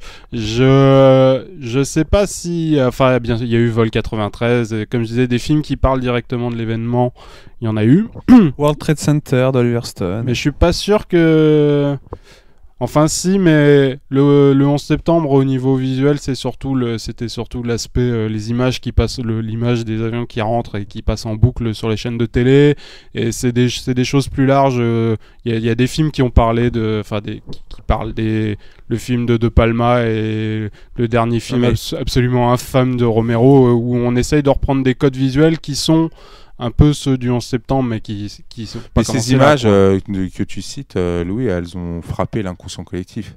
Ouais. C'est vraiment une image. Moi, si tu me dis qu'est-ce que tu retiens de cette décennie, d'un point de vue événementiel ou visuel, ouais, je te dirais les tours qui s'effondrent, parce que ça les a tellement marqués aux États-Unis que tu regardes Cloverfield, t'as l'impression de regarder les images. Mais c'est ça, je veux dire, c'est non seulement j'ai l'impression que ça a décomplexé entre guillemets le cinéma d'horreur américain, qui a commencé à tomber dans les torture porn et compagnie, des trucs bien hardcore crado. Ouais, tu fais un lien tendu là, mec. Bah écoute, moi je suis persuadé d'une chose, les films les plus radicaux sont toujours arrivés après des événements traumatisants. Quand tu prends la guerre du Vietnam à la fin des années 60, après on s'est tapé une décennie dans les 70s, excuse-moi, bonjour les films, les Américains ils produisaient des trucs quand même hardcore. Ouais, t'es d'accord avec moi, en fait ce qu'il faudrait c'est une bonne guerre pour que les réalisateurs aient vraiment des trucs à dire. Non mais je suis persuadé que le cinéma agit comme... Je suis persuadé que le cinéma agit aussi comme une soupape, une sorte de catharsis, pardon. Vous avez tous compris. Voilà, et en l'occurrence, en 2001, avec cet attentat, on s'est quand même tapé une décennie d'un point de vue horrifique plutôt radical, moi je trouve. C'est possible. Alors je sais pas si c'est lié, je suis pas psy, mais je trouve ça intéressant. Après, c'est vrai que on parlait des codes visuels. Effectivement, il y a beaucoup de films qui essayent de reprendre des codes visuels de YouTube, de machin. C'était déjà là avant, ça a beaucoup accentué ça, le Cloverfield, Diary of the Dead. Mais bizarrement, je trouve que ça... je te rends la parole après, t'inquiète pas. Il n'y a pas de souci. Bizarrement, je trouve que ça a pas tellement... Je pensais que ça amorcerait un retour vériste, quelque chose comme ça. Et en fait, même s'il y a des réalisateurs qui le font, comme Greengrass, Bourne et tout, qui sont des films assez représentatifs aussi, j'ai pas l'impression que ce soit vraiment une tendance, parce que d'un côté on a ça, et puis de l'autre on a les trilogies, les Seigneurs des Anneaux, Avatar, qui sont des contextes de fantasy vachement poussés. Ah, excusez-moi encore, j'arrête pas de monopoliser un peu la converse, mais je butine de sujet en sujet, parce que là, ce que tu viens de citer, Greengrass, alors tout à l'heure on disait les films longs c'est une plaie des années 2000. Ouais. Je voudrais aussi rajouter que la seconde plaie d'Égypte des années 2000, c'est le montage cut. Ouais. Je sais pas ce que vous en pensez. Alors, je suis assez d'accord avec toi. Mais la caméra portée à l'épaule quand tu sais pas filmer. C'est quand même à part. C'est-à-dire que pour moi, tu regardes un montage cut sur un Greengrass et un montage cut sur un saut 3D, c'est pas la même chose. C'est-à-dire la fameuse shaky cam des années 2000, effectivement, moi c'est un truc qui m'a fait gerber dans tous les sens. Mais quand tu regardes une série comme The Shield par exemple, où c'est quasiment que de la caméra à l'épaule, ou les films de Greengrass, il y a quand même une direction, une volonté artistique pendant 50 minutes quoi. Pardon ? Quand c'est une série, tu te le tapes pendant moins longtemps qu'un film qui dure 2h30. Oui, mais c'est pour ça que je parle aussi de Greengrass en disant que voilà, il y a des réalisateurs qui ont utilisé ça. Il y en a qui savent s'en servir. Ouais. Ah, et il y en a une grosse majorité qui savent pas s'en servir. Ouais, et c'est une solution de facilité pour énormément de réalisateurs. Je dirais 80% facile. Et du coup, ça donne, je sais pas. Non, mais voilà, je veux dire, moi j'ai l'impression que les 3/4 des films que je mate ont des montages cuts comme ça et de la caméra à l'épaule pour faire genre, attention, c'est le chaos. Et puis tu vois, juste, tu comprends rien de ce qui se passe, ça ressemble à rien. Je suis désolé, mais moi je suis partisan de revenir à des valeurs, je veux dire, cinématographiques beaucoup plus intéressantes, comme la Steadicam. C'est un procédé que moi je trouvais ça magnifique. Je veux dire, d'un point de vue technique, la Steady, moi il y a des plans que j'adore avec la Steady quoi. J'ai pas j'ai Shining en référence. Street Trash. Comment ? Street Trash. Street Trash. Il y a des super plans en Steadicam. Moi je suis désolé, mais Greengrass, j'aime beaucoup La Vengeance dans la peau et le deuxième de la trilogie de La mémoire dans la peau, là je sais plus comment il s'appelle. Mais par exemple Green Zone, son dernier. La fin est insupportable. Le dernier plan final, la course-poursuite dans le marché, là, on ne voit rien, quoi. Enfin, moi, c'était pas lisible une seule seconde. Ouais, quoi, c'est pas ce que je voyais à l'écran. Après, c'est tout le monde sait pas faire aussi Enfin, Quaron dans Le Fils de l'homme, il fait ça super bien à la fin. Magnifique. Mais après, c'est vraiment pas donné à tout le monde. Hein. Il y en a plein, ils se coulent leur caméra. Ouais, mais tu fais pas. Et quand t'as pas de budget, tu te retrouves avec la Terza Madre là, à Rome, avec 4 pecnos qui pètent une voiture. Il l'aurait filmé en shaky cam. Et dire les 4 pecnos, t'aurais cru que c'était 40. Ce que disait Louis par rapport à Vol 93 de Greengrass, encore une fois, c'est l'utilisation de la shaky ou de la caméra épaule plutôt. J'aime pas vraiment ce film. Donc non, mais c'est par rapport au fait que, comme c'est d'après un fait divers, je pense que c'est justifié comme réalisation. Je suis pas d'accord. En fait, non, mais Greengrass, en fait, je crois effectivement, il bouge sa caméra un peu comme tous les autres débiles. Pardon, réalisateur. Sauf que le truc, c'est que souvent chez lui, quand même, c'est un peu mieux écrit. Enfin, c'est les autres compartiments sont plus intéressants, donc déjà ça aide. Mais pour le montage cut, un truc sur lequel je vais pas m'étendre, mais c'est aussi que on parlait du fait qu'on consomme de plus en plus d'images régulièrement et je pense que peut-être pas nous, mais la génération qui vient après aussi, c'est une question que je me pose, est capable d'assimiler des informations beaucoup plus vite. Alors ça ne transforme pas les films de Greengrass en truc génial qu'on est trop vieux pour comprendre, hein. Mais c'est juste que j'ai l'impression que quand même ça va dans je pense dans pas le parce sens que d'une objectivement, évolution. moi je parle objectivement de lisibilité de l'action. Tout simplement. Ouais. Et c'est pas, je vois pas pourquoi un gamin trouverait lisible une scène qui est lisible, quoi. Je veux dire, objectivement, c'est lisible. Point. Moi, je pense que c'est voué à disparaître avec la démocratisation de la 3D. Parce que tu peux pas secouer ta caméra en 3D comme ça, sinon faut te fournir des lunettes et un sac à vomi. Mais bientôt tu pourras. Ouais, enfin, je pense que. Je suis désolé, tu mates un film comme Enter the Void. Je sais que c'est pas en 3D, mais tu peux très bien le faire en 3D. Je vois pas les problèmes. Et à mon avis, ça te file la gerbe. Mais bon, moi, ils en feront des films comme ça. Hein. Ils en feront plein. Hein. Allez, Joe, relance là-dessus. Très bien. Une dernière chose, moi, je voulais revenir quand même sur le cinéma fantastique espagnol parce que pour moi, il a vachement compté dans la décennie. Et je trouve qu'il y a des réalisateurs vraiment créatifs dans le cinéma espagnol, comme Nacho Cerda avec Abandonné, comme bien sûr, je pensais à Balaguerro évidemment. Je pensais à Juan Antonio Bayona qui avait fait l'Orphelinat.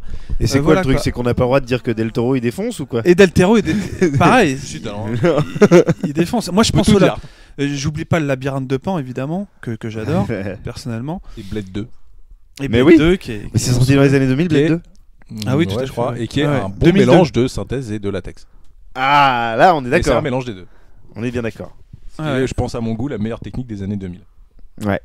Maintenant en synthèse ils sont arrivés à un niveau donc ça le fera bien, mais dans les années 2000 ils auraient dû faire comme dans Blade 2 dans tous les films. C'est vrai que Blade 2 sur ce point là c'est assez tu vois par exemple, je voulais te citer c'est Joe, ouais. La différence entre le cinéma de genre français et le cinéma de genre espagnol, j'arrive pas à comprendre pourquoi eux ils ont cette maîtrise. Je veux dire, par exemple, tu prends un film comme Les Autres d'Amenabar, tu vois tout de suite parce qu'ils hésitent pas à aller dans le classicisme en fait, je trouve. Je sais pas, et dans leur culture aussi. Et dans leur culture à eux, d'une part. Alors que nous, t'as l'impression que ça nous fait peur. Non, mais là, je suis désolé, moi. Mais en même temps, je suis dans leur culture à eux, oui. Mais quand tu regardes un film comme L'Orphelinat, par exemple, c'est international. C'est international et c'est hyper. Arrêtons de se mentir, les gars. Et je suis d'accord avec Pascal. non, mais c'est vrai. Arrêtons de se mentir. Le cinéma français, c'est de la merde. Non, mais si on parle vrai. Pourquoi le cinéma espagnol est bien? Parce que déjà, il a des qualités formelles qu'on n'est pas capable de faire en France. Attendez, on est peut-être capable de le faire, j'en sais rien. Pourquoi les réals ils cherchent pas à avoir une belle photo? J'en sais rien. Moi, c'est pour ça quand j'ai vu 5 minutes de Derrière les murs là, quand on a fait notre podcast sur la 3D, putain, quand ils m'ont montré le truc de leur petit promo de riz, j'ai fait waouh, ça a de la gueule. Enfin, ça fait plaisir. Des mecs c'est autre chose que des familles nazies dans une cave. Voilà, non mais vas-y. Après, moi, il y a un autre truc qui m'a toujours assez marqué dans le cinéma espagnol, c'est quand tu regardes un film au début. Tu regardes les gens qui produisent et t'as genre la grosse télé espagnole qui produit, c'est-à-dire ils sont supportés par. Oui, mais t'as Canal Plus partout aussi. Oui, mais Canal Plus ils sont obligés. C'est dans leur contrat. Ils sont obligés de produire du cinéma. Ouais. Donc ils produisent tout, c'est normal s'ils sont obligés. Mais ce que je veux dire, c'est comme si TF1 allait produire l'Orphelinat en France. C'est juste pas concevable. Là, chez eux, ils le font. TF1 a produit Les Frères Poirot. Non mais c'est vrai. Dans un monument du cinéma des années 90. Atomic Circus, le retour de James Bataille. Et ils l'ont beaucoup regretté. Et peut-être que oui, bah ça c'est complètement vidé. En fait, le Atomic Circus, disons que ce qu'ils ont eu, en fait, ils s'attendaient pas du tout à ce que le film soit ce qu'il est en fait. En fait, fallait le voir en salle pour le croire. Moi, je l'ai vu en salle. Je suis rentré dans la salle. On était moi aussi, 3. je l'ai vu en salle. Dans la grande salle du MK2. On était ensemble, 3. Bah peut-être on était 3 et là tu fais waouh. What J'ai the pas fuck, vu. je vais voir J'ai quoi, pas là vu ce film. Mais- Non, mais c'est comme. En fait, c'est comme Vidocq, soi-disant. Ce qui se raconte, Oh, c'est que putain. les mecs. Non, mais ce qu'il raconte, c'est putain. que les mecs de la Gomo, les Ah mecs là de là. la Gomo, ils ont Vidocq. entre Ça y est, guillemets, j'ai ils ont des cauchemars. découvert vachement tard dans la fabrication du film à quoi ressemblait le film, c'est-à-dire ce monument que révolutionnaire de j'ai Titoff. quand même du mal à croire que des mecs qui vont mettre 10 millions ou 5 millions, ils aillent sur le plateau le dernier jour de tournage et dire bon alors t'as fait quoi gars? J'ai quand même du mal à le croire ça. Ouais, moi aussi, mais faut croire que, je sais pas, parce que ça revient souvent ce genre d'histoire, hein. Bizarrement. Le souci en France, je trouve, c'est que j'ai l'impression que. Non, c'est pas ça. C'est que t'as. Regarde, moi je Oui. prends un mec comme Jeunet. Ouais. Il est capable de faire des films esthétiquement très jolis, chiadés Bien et sûr. tout, mais le mec il a des budgets de 20, 30, 40 millions d'euros. Et t'as l'impression qu'avec 1 ou 2 millions d'euros, bah t'es obligé de faire un film qui a pas de gueule. Bah non, Non. moi je suis désolé. Tu files 2 millions d'euros à un espagnol, à un réalisateur doué espagnol, il va te chiader une photo de ouf, il va te faire un bon truc quoi. Mais Tu tu fais donnes- ça au même réal français, les 90% du temps, t'auras Tu- l'impression de matin téléfilm. Par contre, tu donnes des salaires d'espagnol à des techniciens français, ils vont pas venir. Faut aussi 2 millions en Espagne, ça vaut pas la même chose que. Bien sûr. Et puis la dynamique culturelle est peut-être pas la même non plus, et enfin bon, on pourrait en parler 10 ans. Pour revenir sur Jeunet, moi je trouve que Caro et Jeunet c'était très bien. Jeunet tout seul dans les années 2000, c'est très beau, mais c'est très consensuel. Il choque plus personne. Ouais, bien Et sûr. c'est un truc. Mais ça par exemple, Alors, tu estimes que Alien Résurrection c'est une impasse dans sa carrière? Enfin, c'est joli. Fin de l'histoire. Et encore. C'est nul. Ouais, ouais. Je suis fan. Ouais, je suis pas super fan du. Je suis plus fan du Fincher, moi, mais bon. Je suis fan, mais j'assume complètement. Il y a une scène sous l'eau, moi tout va bien. Il y a des aliens qui nagent. C'est genre, mais- c'est pas une impasse puisque maintenant en France ces films ils sont produits par la C'était branche des aliens, c'est ça, française, c'était pas des rastas. la branche française de la Warner, donc c'est pas une impasse, il a sûrement fait des contacts là-bas. Mais en fait c'est comme tous ces réalisateurs qui Enfin, c'est partent- pas un accident, c'est ce que je voulais dire en fait. Dans sa Non, carrière. je crois qu'il avait peut-être envie de faire un film aux États-Unis. C'est comme les réalisateurs qui partent faire des remakes de films pourris aux États-Unis. Ah, sauf que Jeunet il est revenu, lui, quoi. Bah les autres aussi ils reviennent, hein. Ouais, on attend toujours, hein. La tentative de Caro sur Dante 01. Aïe. C'est- Ah. C'était pas GG, mais j'ai trouvé ça assez sympathique malgré Mais tout. Est-ce de que dans l'idée, il y Caro avait et de l'idée. Jeunet, c'était pas le visuel, c'est Jeunet et l'histoire c'était Caro. Maintenant qu'ils sont séparés, bah ils y arrivent plus. Moi j'ai bouffé avec Caro au resto. Ok. Voilà. Ouais, Non, mais c'est yeah. pas ça. Non, on a Ouais, parlé ils ont bien d'Alien. les On a parlé d'Alien et il nous a dit, en nous regardant dans les yeux, bah évidemment, il était convié à aller co-réaliser le film avec Jeunet. Il nous a dit, ça m'intéressait pas. Moi, je l'ai regardé, je fais, mais Alien 4, quoi, s'il te plaît. Ouais, mais non. Donc voilà, c'est tout ce que j'ai à dire sur Caro. Moi, je dis un mec qui refuse quand même la réalisation d'Alien 4. Moi, je dis, il a des couilles. burnes. Ouais, il a des burnes. Ouais, quand même, ouais, effectivement. Mais si c'est pour On faire en Dante revient toujours 01, à ça, en fait. quelques années plus tard, c'est Il dommage. a des quoi. couilles. C'est un film avec des couilles. C'est un film badass. Ouais. Yeah. Ta gueule. Qui a eu des couilles entre 2000 et 2010, franchement? Au cinéma ou dans autre chose? Non, dans tout. Enfin, culturellement parlant, pas en politique, on s'en branle, tu vois, mais... Black Sad, Black Sad, tu veux dire la série? la bande dessinée. La bande dessinée Black Sad? Ouais. Pourquoi c'est une bande dessinée couillue, selon toi? Parce que Je franchement, les ai tous lus, faire une bande dessinée adulte avec un trait Walt Disneyen, Ouais. bah C'est chez un ancien Dargo, Disney. chez Dargo, ils sortent Black Sad, Ouais. qui est vachement adulte et qui couillu. Mais Et adulte. chez Soleil, ils sortent Skydoll, qui est pareil. Des Alors anciens de chez Skydoll, je Disney. connais pas, mais Black Sad, je connais bien. Graphiquement, c'est la patte Disney. Ouais.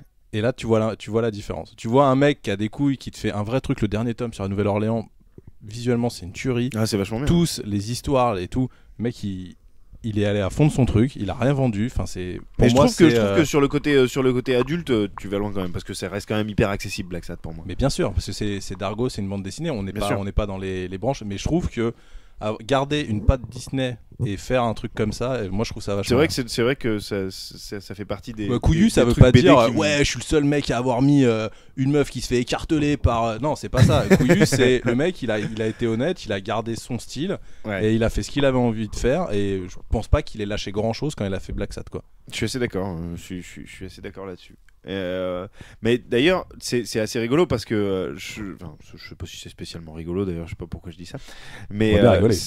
pour moi, effectivement, il y a une sorte de disette créative du côté du cinéma durant les années 2000 à 2010. En revanche, si tu prends par exemple le média, tu parles de la BD, ou effectivement par exemple le média comic book, dans cette décennie, ça a été l'émergence grave des auteurs et des scénaristes de comic Mhm. books, et pas au détriment, mais on a un peu laissé de côté les dessinateurs superstars, genre McFarlane, Lee et tout ça, qui sont un petit peu passés de côté. Et aujourd'hui, quand tu vas dans des comic book shops, tu te rends compte que la plupart des gens qui lisent du comic suivent des auteurs et des scénaristes plus que des dessinateurs. Et c'est assez intéressant de voir que des mecs comme Morrison, Grant Morrison, qui en ce moment travaille énormément sur Batman, et qui est un des héritiers de Moore, ou des gens comme ça. Il est mort, Moore ? Non, il est pas encore. Non, il est pas mort, mais disons que c'est pas un scénariste émergent, c'est ça que je voulais dire par là. c'est pas un mec qu'on a découvert dans les années 2000, Moore. À moins que. Enfin, si, il y a plein de gens qui l'ont découvert dans les années 2000 qui savaient certainement pas qu'il existait avant que Watchmen sorte au cinéma. Vas-y. Moi, pour François. rebondir sur ce que tu dis sur la bande dessinée, je lis de moins en moins de comics parce que j'en ai marre de lire des Batman et des Superman. C'est peut-être très bien, mais c'est toujours pareil. Ah bah non, justement, quand tu lis du c'est-à-dire Batman que moi, par j'aime Grant bien, Morrison, en fait, t'as l'impression de redécouvrir Batman, vraiment. Ouais, mais quoi. j'aime bien vraiment redécouvrir des choses. Donc, j'ai pas envie de redécouvrir faire comment un semblant mec, ses parents, ils ont été tués, s'est transformé en chauve-souris. Ah mais non, Ça c'est pas du m'intéresse reboot, plus. c'est pas de reboot dont je te parle. Justement. Oui, non, mais enfin. C'est pas de reboot, c'est vraiment de la suite de l'histoire, quoi. C'est Ouais, ça qui est justement assez dingue, c'est que Ça reste un Batman. Pour moi, en fait, pour hein. Je lis, ça je lis reste des un Batman, one-shots. mais, Je lis beaucoup de one-shots et de choses comme ça. Ouais, Je lis pas les grosses séries. Je lis beaucoup plus de BD franco-belges. ouais. Et je fais un peu le même constat dans la BD. Alors là, tout le monde va me dire ouais, non, ça s'est jamais aussi bien vendu. Il n'y a jamais autant de bandes dessinées qui sont sorties. Pour moi, le grand démon des années 2000 dans la bande dessinée, c'est Soleil. Les éditions Soleil. Les éditions Soleil. Alors, je dessine un peu, je ne serai jamais publié chez vous, désolé les gars. Parce que avec ce que je vais dire, vous allez me jeter. Soleil, ils ont commencé bien. Ils sortaient des bonnes séries. L'Enfeust et tout, les premiers tomes, c'est vachement bien. Ouais. Les Feux d'Askel, c'était super adulte et tout. Et pour tomber dans le mainstream des années 2000, le truc grand public de base, ils ont niqué toute la SF et toute l'Heroic Fantasy. Tu lis une bande dessinée d'Heroic Fantasy de chez Soleil ou de la SF, à part Universal War, c'est super aseptisé, c'est pour plaire à tout le monde, c'est pour plaire aux enfants. Putain, elle est où l'Heroic Fantasy de Loisel, tout ça quoi. Ils ont pas une branche un peu plus hardcore, non? Même pas? Ouais, maintenant, ouais. Non, une je sais fois pas, qu'ils comment. ont tout niqué, ils s'aperçoivent que, ah ouais, mais c'est vrai, on a un public qui lit du Mython et des choses comme ça. Et ils te ressortent quelques tomes.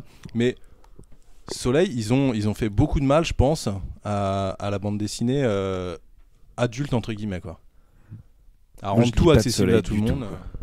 C'est Je dingue, préfère c'est un truc que j'ai évité sans vraiment m'en apercevoir, mais j'ai Alors moi, j'aurais quasiment dit rien que lu. C'est normal parce que dès que je pense tu tombes sur une BD Soleil, tu la feuilletes, t'as pas envie de la prendre parce que tu vas avoir un gros paladin, une petite elfe avec des gros seins, gna gna gna, gna, et c'est toujours pareil. Ouah. Là, pour moi, c'est super représentatif des années 2000, que ce soit cinéma, bande dessinée. Je fais pas de littérature, donc je vais rien dire sur la littérature, mais c'est ça, c'est rendre tout accessible à tout le monde. C'est un peu le truc. Marc de maintenant, Lévy quoi. a tué la littérature. Et toi, est-ce qu'en comics Les tu as vieux lu verts. attention, je vais le prononcer très mal, 100 Bullets? Non. Bon, d'accord. Bon, c'est très bien, je vous le dis. C'est vachement bien. Je n'ai pas lu non C'était plus vachement- Walking Dead, j'ai pas lu. Non, et Il y a que 24 heures dans une journée. X Statix, tu connais ou pas? De nom. C'était un reboot de X-Force par Milligan et Alred. Ça aussi, c'est très bien. Courez acheter le trade paperback, comme on dit, dans un magasin où on le vend trop cher, que je ne donnerai pas le nom. Ils se reconnaîtront. Mais il y en a d'autres où on peut le trouver moins cher, je suis sûr. Sûrement. Ouais, n'allez pas chez Album, allez au Diable Blanc, un truc comme ça. Justement, Prenez-le sur le net. Justement, j'avais une question, parce que moi je me connais pas trop en BD, pas plus que ça en tout cas. La dernière que j'ai lue, c'est The Walking Dead, qui a été vachement adapté en série. Vachement. En série de merde. Ouais, voilà. c'est pas. Darabon style. Mais moi j'aime bien Darabon, non, j'aime mais- pas, The Mist, c'est j'aime bien. pas sa série. Ah, The Mist, The Mist, c'est c'est très vachement bien. Ah ouais. J'adorais. Mais justement, j'attendais Walking Dead. Il y a un an, on en parlait sur le forum de Mal. C'est genre, ouais, Walking Dead, Darabon. J'ai vu un épisode, j'ai fait, ouais, trop bien. J'ai vu l'épisode 2, j'ai fait, Oh, moins bien. Le premier était pas mal. Le premier épisode est bien, mais c'est le seul. Revenons à la bande dessinée. Oui, la bande dessinée qui est vachement bien. Donc moi je voulais vous demander, est-ce justement par rapport au cinéma, tout à l'heure on a parlé du cinéma qui en fait qui est dans la décennie donc a plutôt sombré dans le numérique, etc. Est-ce que dans la BD vous avez trouvé des changements radicaux par rapport à... Je repense à des BD des années, je veux dire, de l'époque de Moebius, Jodorowsky, de ces grands auteurs, quoi. Visuellement, tu veux dire j'ai lu Visuellement, et d'un point le de vue dernier tome de scénaristique, est-ce qu'il y a eu Borgia. vraiment un bond en avant par rapport à cette dernière décennie en BD? Alors, après, ça dépend des styles, quoi. Puis ça dépend de ce que C'est-à-dire tu considères que comme en un comics, bond en avant. en comics, c'est vrai. En comics, ils ont fait des énormes efforts sur les scénarios et qu'ils ont des putains de bons scénaristes. Ils ont des putains de bons scénaristes, mais le truc c'est que ça a été ça a évolué en même temps que le comic book movie. C'est ça qui me pose question, quoi. C'est-à-dire que qu'en comics, ils adaptent des trucs des années 80 tout pourrave. Ouais. Tu vois, des Spider-Man tout pourrave, C'est alors ça. qu'ils ont eu des phases super bien scénarisées. Parce que tu etc. parlais de la SF intelligente et de l'heroic fantasy quand même chiadé. Moi, je repense à Avant l'Incal. Enfin, c'est une de mes séries phares, quoi, en SF. C'est-à-dire que mais ça c'est Jodorowsky. Voilà. Et Jodorowsky, il est un peu à part ça. parce que même les séries qui sortent maintenant ou qu'il a sorti comme les Technopères et tout, les scénarios ça reste super chiadé. ah bah Et, moi tu j'ai te lu dis, le dernier tome de Borgia là. C'est un truc de zinzin, quoi. C'est-à-dire que c'est scénarisé par Jodorowsky, Ouais, c'est sorti dessiné là il y a par 2 Manara, semaines ouais. avec Manara Jodorowsky. C'est dingue parce que t'as l'impression que tu marches sur des sentiers battus, il y a pas de souci, tu sais tout de suite où tu es. Ouais. Mais voilà, les mecs en 48 pages, ils te font un truc carré, hyper chiadé, hyper efficace. Et effectivement, mais ça, Jodorowsky, pour moi, tout ça, c'est des vieux auteurs. C'est-à-dire Jodorowsky, tu seras pas déçu. Je te parle dans les années 2000-2010, tout ce qui est sorti, toute la nouvelle vague. Justement, de alors chez comment Soleil, que de chez tout ça. alors Moi, je suis. Les alors, il y a auteurs. il y a des gens très bons. C'est-à-dire Universal War One, c'est vachement bien. Il y a rien à dire. Il y a des choses quand même qui sont bien. Mais grosso modo, il y a un espèce de côté aseptisé à tout, quoi. Alors moi peut-être que je vais être le seul à avoir bien apprécié ici, mais au niveau bande dessinée, si on sort du comics, chose que je lis énormément, pour moi la décennie 2000-2010 ça aurait été, Le manga. en ce qui me concerne, non, Donjon, Donjon c'est Ouais, c'est sympa. Ouais, de au loin Louis dit Naruto, c'était super. Je suis assez d'accord avec lui d'ailleurs, les premiers sont vachement bien. Non, en manga effectivement j'ai bien bloqué sur Naruto et One Piece, mais en ce qui concerne moi la BD française, c'est plus sur des trucs effectivement un peu légers comme Donjon, où j'ai retrouvé des vieux limite auteurs des que trucs t'es plus sûr de... limite des trucs plus heroic fantasy dans Donjon que ce que tu peux trouver chez Soleil, effectivement, quoi. Bah ouais, Ce qui est assez dingue finalement. Moi, voilà, après c'est mon opinion hein, sur Soleil et etc. Mais je trouve qu'il a fait vachement de mal à des boîtes comme les Humanoïdes Associés, Ouais. des choses comme ça, qui au final sont noyées. Quand tu vas à la Fnac, enfin quand tu vas dans n'importe quelle enseigne, sont noyées sous tout ce que produit Soleil. C'est pareil, ça revient même. Je me dis, est-ce qu'il va y avoir dans les années 2000 un truc qui va rester comme l'Incal des années 70, comme tout ce qu'a fait Moebius, comme ce qu'a fait Loisel, comme tout ça. Est-ce qu'il va rester quelque chose de tous ces auteurs qui sont arrivés, enfin ces dessinateurs et ces auteurs qui sont arrivés dans les années 2000 Et pourtant il y en a de plus en plus, et avec internet, avec des sites comme Café Salé et tout qui sortent des recueils d'illustrations, je t'aperçois qu'il y a de plus en plus de gens qui dessinent vachement bien et tout. Après, on débouchonne. Excuse-moi, j'entends du bruit d'alcool. Après, est-ce qu'il y a beaucoup d'auteurs qui vont avoir l'influence qu'a eu un Moebius? Je sais pas. Je sais pas. Si, j'espère quand même. Attends, j'espère Ce qu'on serait est bien, quand même ce pas serait, dans ce serait bien, une effectivement. période de disette à ce point-là. Mais je sais pas, peut-être que les années 2000 à 2010 c'était une décennie de transition et qu'on va vers quelque chose de plus, pour essayer d'apporter une note un petit peu positive, parce que c'est vrai que depuis le début de ce podcast on chie sur pas mal de trucs, mais en même temps ils l'ont pas volé, hein, on est d'accord. Mais alors est-ce que c'est des évolutions qui, parce que ce soit cinématographiquement parlant ou au niveau de la BD ou au niveau de la musique, ça va se scléroser au bout d'un moment, c'est obligatoire. Enfin, c'est-à-dire que on peut pas aller. Pour moi, en tout cas, les blockbusters auxquels on a droit. Par exemple, après, je suis pas un gros spécialiste de musique. La musique, c'est un truc qui arrive, surtout maintenant avec Internet, à se renouveler à peu près régulièrement. Le seul problème maintenant avec la musique, c'est que t'as un groupe, tu fais un tube, après t'es mort. Bien sûr. Mais ça arrive, t'arrives à découvrir des trucs. Moi, hier encore, je découvrais un truc qui m'a bien fait délirer. Voilà.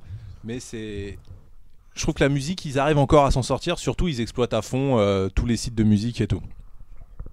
Par contre, c'est vrai, la BD et le cinéma, je suis pas sûr que on soit dans une phase de transition. Je l'espère. Bah ouais, ce serait bien quand même. Ce qu'il faudrait après, c'est une grosse phase de disette, comme il y avait en bande dessinée dans les années 80, quand Loisel il sortait ses Peter Pan et ses Ils sortaient tout ça, tous Ouais. les trucs, parce que c'était dans une période. Parce que là, où les Walt derniers Disney trucs de Loisel, le dernier Magasin tome de la général. quête de l'oiseau Du temps. du Bah, c'est temps, les c'était deux. de la merde en barre. Hein. Ouais, c'est plus lui qui dessine. Oui, c'est plus lui qui dessine, mais c'est quand même lui qui est au scénar. Ouais. Ah, oui, mais Mais moi, je j'attendais trouve du par Loisel. exemple qu'il a super bien fini c'est son Peter Pan. Le Peter Pan est bien. Il est super bien fini pour un Le truc qui Peter a été Pan est fini bien. dans les années 2000 et tout. Il a rien lâché, il a été jusqu'au bout. Absolument. Ses clochettes, c'est une pute, il n'y a pas de problème. Tu vois, c'est. C'est vrai qu'il est allé jusqu'au bout du truc. Mais bon, voilà, alors en 2010, tout le monde est fatigué, quoi. Romero Et, est fatigué, on est dans Argento une- est Romero, il est fatigué, vieux, tout ça, c'est des Carpenter vieux est monsieur. Et c'est fatigué. pas, vous pensez pas que c'est dû à. C'est nous qui sommes fatigués. Non, mais c'est pas ça, mais vous C'est nous pensez qui pas que c'est dû vieillissons. tout simplement à l'ultra consommation de. Moi, je pense. On hein. consomme beaucoup plus qu'avant quand même. On consomme, et c'est ce que je te disais sur la musique. C'est-à-dire que maintenant, tu sors un truc, tu fais un buzz. Ouais. Le mot des années 2000. Avec C'était des- quoi la traduction française qu'ils avaient Buzz boob. Non, à la place de buzz, c'était Tintamarre ou un truc comme ça. Tu dois dire, Tu fais un tintamarre, Un c'est au tintamarre. Canada, ça peut pas être en France. Écoute, c'est un truc dans le genre. Bref, Non, mais. tu fais un buzz, tu fais un clip, tu passes genre 6 mois à la télé et après t'es mort quoi. Enfin, faire un tube et après t'es mort, ça fait beaucoup penser aux Ouais, mais années, maintenant, aux il y a années de plus en- 80, il y en a quand non même de plus en plus Ouais, quand même. Non, mais les années 80, c'était déjà comme ça. Je crois que c'est juste un mouvement de base. Mais pour moi, les années 2000 à 2010, elles ressemblent énormément aux années 80. Bah, c'est normal parce que c'est la phase qui est couverte par notre nostalgie. Là, on commence à se réintéresser aux années 80 après nous avoir fait toutes les autres Il y décennies avait pas d'avant. mal de daubes aussi dans les années 80. bah Notamment ouais, dans J'ai- la j'ai- production mais j'ai musicale. pas dit que les années 80 c'était bien. Oui, mais non, là, mais on voilà, les regarde je veux avec dire. nostalgie, donc on retient que les trucs qui faisaient délirer, comme les Goonies. Non, mais moi Genre- j'ai aimé des trucs dans toutes les décennies Bien sûr, dans moi lesquelles j'ai grandi. J'ai pas de souci avec ça. Simplement, aujourd'hui, je trouve qu'on est envahi. On est dans un flot d'images continu Ouais. et de sons, de bruit, c'est sans arrêt. Il y a des milliards de boîtes de prod maintenant. Tout le monde essaye de faire son petit bis dans son coin. On est tous des artistes. Ouais, non, mais Du coup, tout est désacralisé, Internet, voilà. quoi. Si tu veux, tout est désacralisé. Internet a vachement changé la donne quand même. Bien sûr, je suis assez d'accord. Voilà, C'est ça. clair et net que c'est la décennie. Et donc du coup on est l'Internet noyé, on est vraiment 2.0. constamment noyé dans un flot d'informations qui ne s'arrête jamais et le robinet est en train de s'élargir de plus en plus au fil des ans.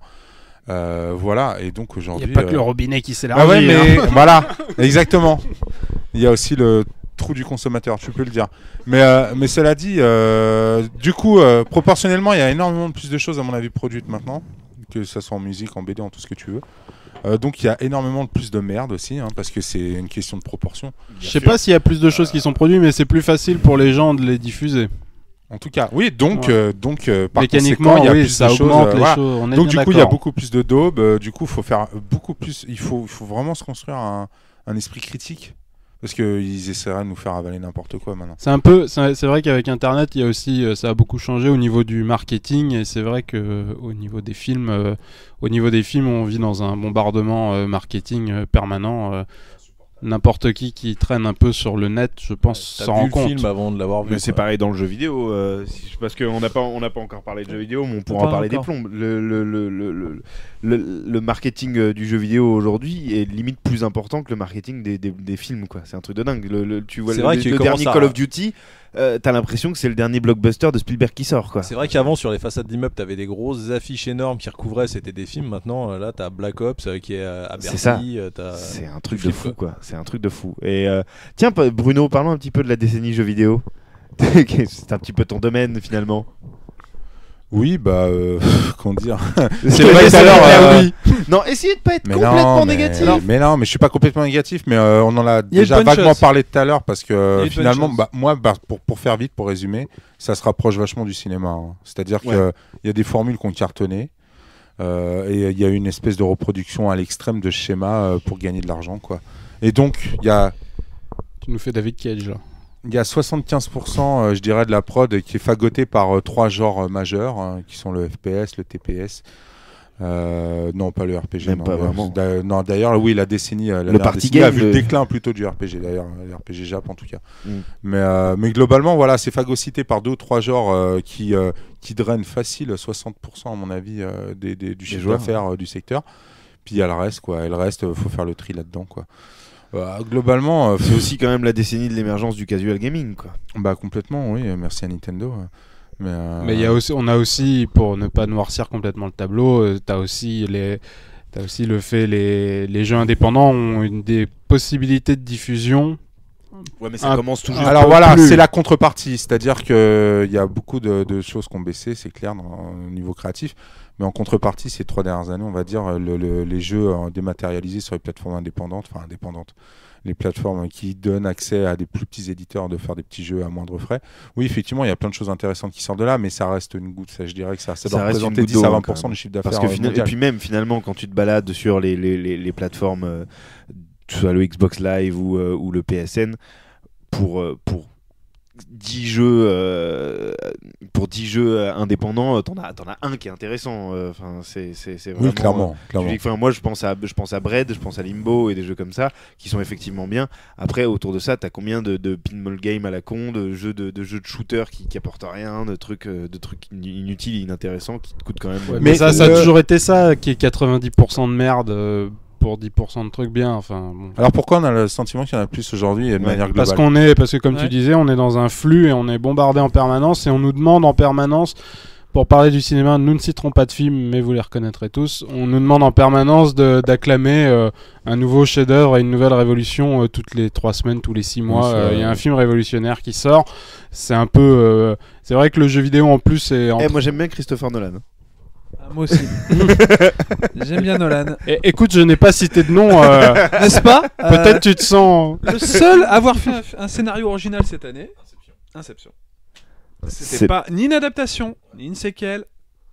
C'est vrai. Le seul blockbuster. Hein. Ouais, c'est ça, quoi. Oui, bien sûr.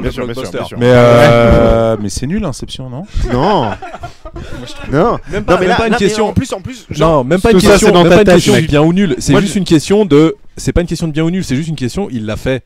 C'est tout. Bien sûr. C'est-à-dire qu'il a réussi à monter un gros film. Il a fait Batman avant quand même. Ça a dû aider, quoi. Ouais, mais il a quand même réussi. Je suis désolé. Le mec qui a fait, il y en a plein qui ont fait des gros films avant et qui continuent à faire soit des remakes, soit des trucs comme ça. Lui, il a vendu un scénario original, ce qui est pas monnaie courante ces dernières années. Voilà, c'est ça. C'est pour ça que moi je voulais. En fait, je dis j'aime Christopher Nolan, mais effectivement son cinéma me plaît bien. Mais qu'on aime ou qu'on n'aime pas, c'est intéressant de voir qu'il a réussi quand même à le faire son truc et que ça veut dire que dans ma tête, ça veut juste dire. Que tu sois un fan de Nolan ou pas, tu peux quand même te dire c'est possible et quelqu'un que j'aime et un réalisateur dont je me sens proche pourrait éventuellement le faire. Ce serait cool que des gens se sortent un peu les doigts du fion et proposent plus de scénarios originaux comme ça. Ce serait cool parce que même si moi maintenant j'ai été super content de voir des films Spider-Man et de voir des films Batman et tout machin, c'est cool, parfait. Bon maintenant ils savent le faire très bien. Généralement c'est de la merde, mais de temps en temps c'est plutôt sympathique. Mais en fait j'ai de plus en plus envie de revoir des trucs originaux, quoi, des vraies créations de personnages, voilà, que les gens nous The Spirit, c'était vachement original pour une adaptation. C'est vrai. Ouais, c'était. Alors, par rapport à ce que vous dites, c'est vrai que c'est là le problème, c'est que le scénario original, ça demande, quelque chose qui n'est pas référentiel. Enfin, c'est quelque chose qui doit sortir vraiment de l'imagination et donc qui doit faire. Moi, aujourd'hui, je vois beaucoup de films avec beaucoup de clichés, quoi. Donc, ce que je voudrais, c'est à chaque fois ne pas trouver ces mêmes clichés, etc. Et à chaque fois, je me dis ça quand je vois des films des genres français. On retrouve ces mêmes clichés, ces mêmes situations. C'est archi convenu. Donc, le scénario original, c'est vraiment. Aujourd'hui, est-ce qu'on n'est pas arrivé dans les limites de pouvoir créer vraiment quelque chose d'original, quoi. Enfin, je veux dire, non, à part Nolan qui pas. se creuse, comme tu dis, la Non, cervelle. je pense pas. C'est juste on est arrivé dans une simplicité. Super difficile. Mais on écrit des histoires papier depuis la nuit des temps, originales. Je pense pas qu'on soit arrivé à la fin. Ce serait super triste. Heureusement, j'espère. Arriver à la fin de la créativité, ce serait super triste. Je pense juste que là, on est dans plus une logique de facilité et une logique mercantile. C'est triste, mais je pense qu'à un moment, on va s'en sortir. Comme je disais, il faudrait que soit qu'il y ait une disette, c'est-à-dire que plus personne n'aille voir rien. Et qu'il y ait vraiment ceux qui ont la rage au ventre qui ça n'arrivera pas, ça. On s'en sortira pas. Non mais c'est vrai. C'est foutu. C'est mécanique, je veux dire. Barricadez-vous. Il y a de plus en plus de gens sur Terre, il y a de plus en plus de gens qui consomment de la merde, et la merde a de plus en plus de succès. Donc là, comme vous avez compris, l'alcool est sorti maintenant. Non, mais je suis très réaliste en disant ça. Moi, je pense mais un peu fataliste aussi quand même. Non, mais je crois, je pense que le cinéma, effectivement, ça a été la décennie du numérique dans tout, dans la façon de faire les films, dans la façon de les consommer, et le cinéma, effectivement, est sûrement dans une phase de transition. Les mecs vont arrêter de faire n'importe quoi avec leur étalonnage numérique. Ils vont arrêter de faire de la mer grise là, comme dans Pirates des Caraïbes et tout ça. Ils vont se calmer. Par exemple, ce que disait François tout à l'heure, il disait c'est vrai, cette pluie de séquelles, etc. Était-il vraiment nécessaire de prendre des films des années 80, même des fois? Regardez, Morse a été remaké alors qu'il a à peine 2 ans, quoi. Ouais. Et l'original est magnifique. Et là, il a été remaké l'année d'après. Maintenant, c'est même plus 10 ans de délai, c'est 2 ans pour refaire un remake. C'est incroyable. Je pense que les Américains savent pas lire les sous-titres, ils aiment pas ça. Je pense que notre problème aussi, et ça tombe bien, c'était presque le plan. Notre problème, c'est que là, on a parlé pendant toute cette émission d'un pan de culture qui nous intéresse. Mais effectivement, au final, on a beaucoup parlé de blockbusters, d'Hollywood, et que c'est peut-être parce que nous on vieillit ou c'est peut-être parce que ça change, mais c'est vrai que quand on se limite à ça, et pas que Hollywood, mais d'autres choses, quand on se limite à ces choses-là, effectivement, c'est vrai qu'au final, on a vraiment une impression là de vide existentiel. Si tu veux aller voir ailleurs, tu peux aller à Bollywood. Walt Disney fait son premier film à Bollywood. Donc tu vois, ils sont en train vraiment de tout Non, courir. mais Bollywood, c'est pareil. Bollywood, c'est un système de production avec des studios, avec le même genre de travers que peut avoir Hollywood dans une enveloppe culturelle très différente. Moi aussi, j'aime bien regarder un film de Bollywood de temps en temps. Non, mais pas contre mon petit plaisir bollywoodien. Il y a eu des bons films, mais c'est vrai que par rapport à, c'est vrai que la culture dite geek, on parlait des films référentiels geek que François trouve sont les pires du pire et qu'il faudrait tous les foutre dans des chambres à gaz. Voilà, ça c'est fait. Ce serait trop sympa. Ça serait bien. Non, mais les films référentiels geek et la culture geek, c'est vrai que aujourd'hui, il faut. C'est une étiquette qui est vachement plus, comment dire, castratrice. Mais bien sûr. Que pousser vers la découverte, et je n'arrive pas à t'aimes un truc de SF, on va te dire que t'es un geek. Je suis désolé, les gens qui sont allés voir Alien à l'époque, ils aimaient Alien, c'est tout. Pas des geeks. Ils avaient pas une vieille étiquette à la con sur le dos. Maintenant, j'aime Alien. Putain, tu peux plus dire que t'aimes rien du tout. T'es un geek. Mais c'est plus facile de mettre des gens dans des cases pour leur vendre du matos, sûr. c'est tout. C'est qu'une question. Mais ça, c'est tout ce qu'on dit là, c'est du point de vue du marketing. Voilà. Je veux dire, c'est simple pour les marketeurs de dire lui, il est geek.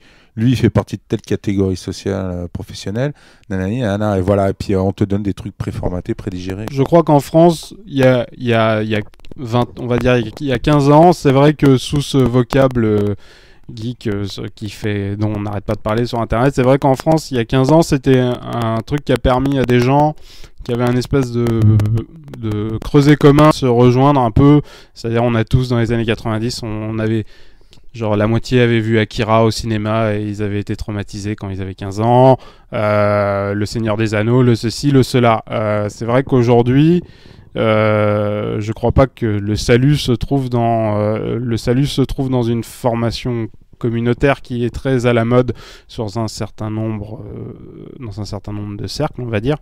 Mais on va arrêter là le débat de société pour ma part et je vous laisse On va réagir. se mettre au cinéma d'auteur, quoi, alors. Oui, À la limite. tout à fait. Mais pourquoi on peut en regarder? Pourquoi, bien sûr, moi, j'en pourquoi regarde plein. Bah voilà. Non, mais il y a de vrais auteurs, hein, ça c'est évident. Il y a vraiment des gens qui travaillent dans ce sens. Hein. Moi, Il y a des auteurs dans les blockbusters aussi.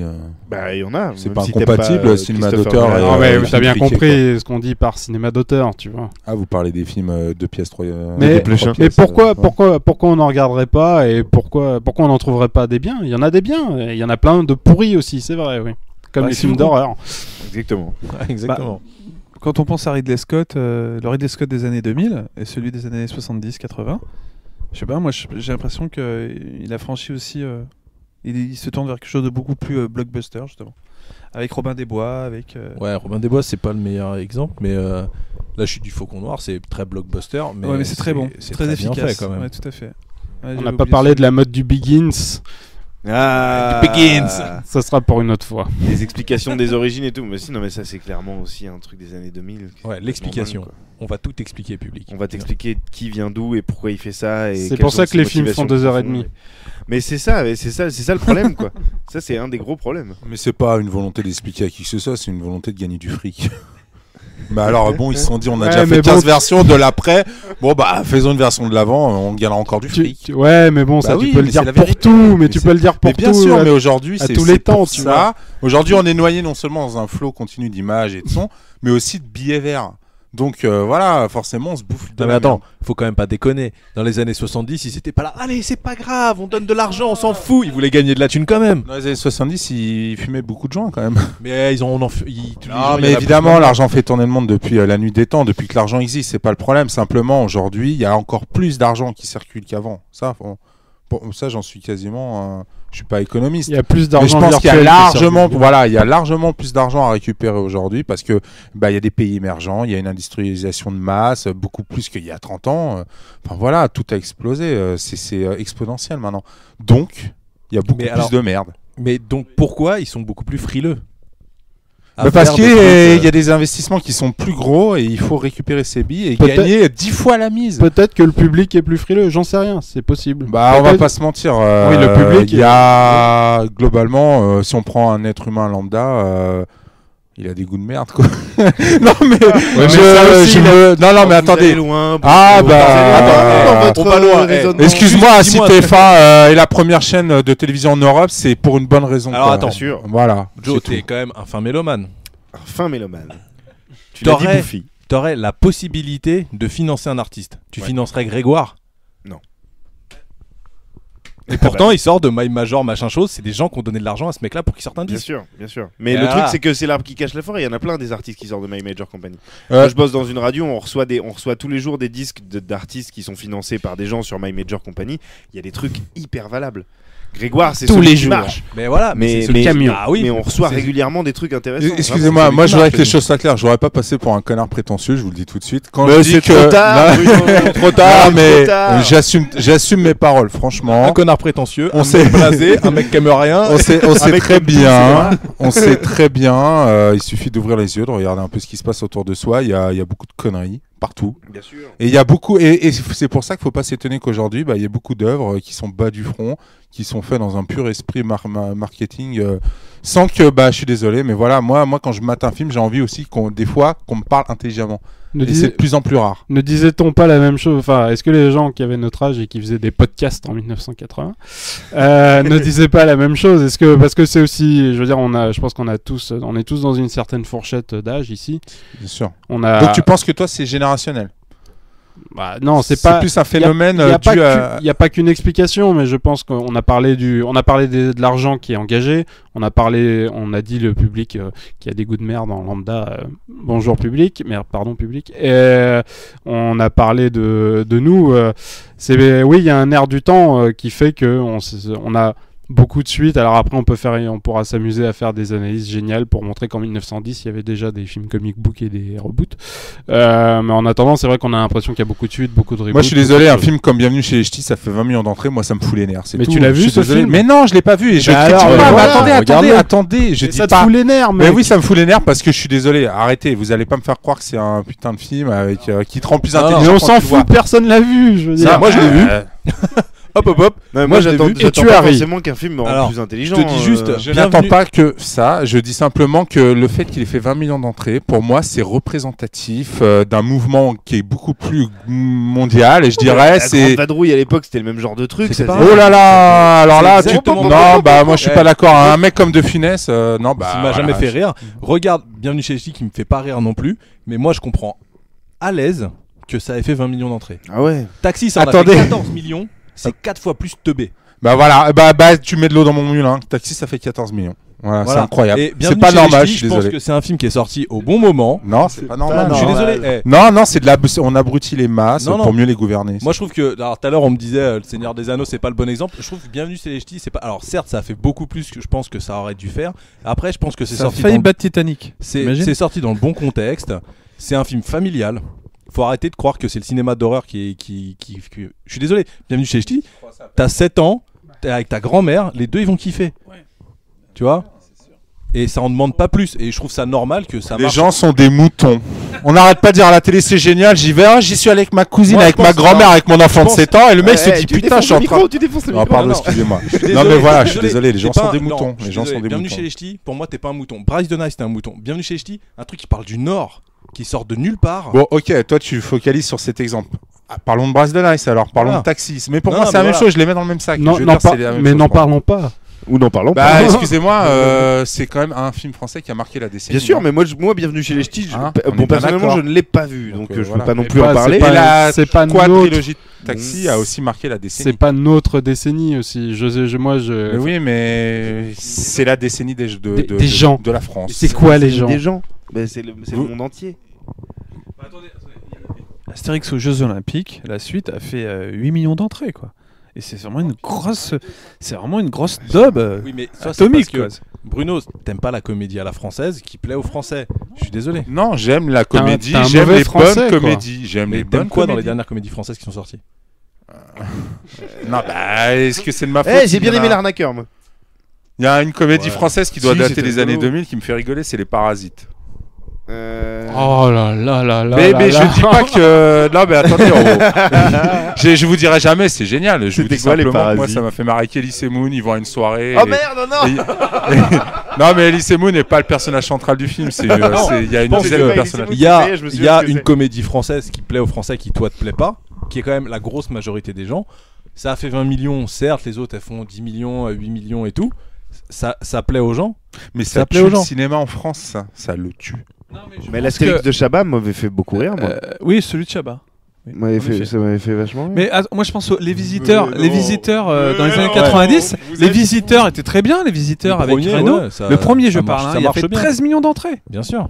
L'Astérix de Chabat, c'est on dirait une adaptation de Nulle part ailleurs. Non, mais voilà, mais si, c'est ça, c'est la même chose. Les gens en France, pour se déplacer en masse au cinéma, t'es obligé de les bombarder avec des spectacles de comiques à la télé. Qu'est-ce qui marche à la télé? C'est les Dubosc, c'est les Gad Elmaleh. Qu'est-ce qui marche au cinéma? C'est les mêmes. Mais Voilà. comme aux États-Unis, c'est la même chose. Ils vont voir leur comique. Sauf que tu te mates un film avec Adam Sandler et ça me Will fait pas rire, Ferrell. moi. Bah oui, ça te fait pas rire, mais on peut Même temps, objectivement. y a pas grand chose qui me fait rire. Non mais voilà, Mais, mais objectivement, c'est des films qui ont des plus grosses qualités. Faut Ouais, arrêter. super. Le mec qui arrête les nichons de la meuf François. avec une télécommande. Wouh, j'étais mort Je de pense rire. que attends, j'ai compris un peu le. Tu demandais quel est le François, tu demandais quel est le style de comédie de Bono. Je pense que c'est la comédie je dirais plus subtile. Tu parles de Bienvenue chez les Ch'tis. Moi, je pense au Dîner de con de Francis Weber, qui a fait Ouais. un carton quoi, et qui est moi qui est une comédie. Je me suis plié en deux du début à la fin Ouais, parce c'est que les super, dialogues ouais. sont. On sent que c'est un auteur vraiment de théâtre, Weber, et c'est une comédie ciselée. Mais terrible quoi, les gens étaient. Moi, chez les Ch'tis, c'est vrai que les gens on se sont marrés, mais je trouve C'est le un Dîner de con divertissant, bien plutôt. plus au-dessus que chez les Ch'tis quoi. Ouais, d'un bah point de parce vue que- écriture. d'un point de vue Après- écriture. La dernière bonne Confessions comédie intimes. française, c'est Les Compères. C'est Avec sorti Depardieu avant ou et- après La Chèvre? Ouais.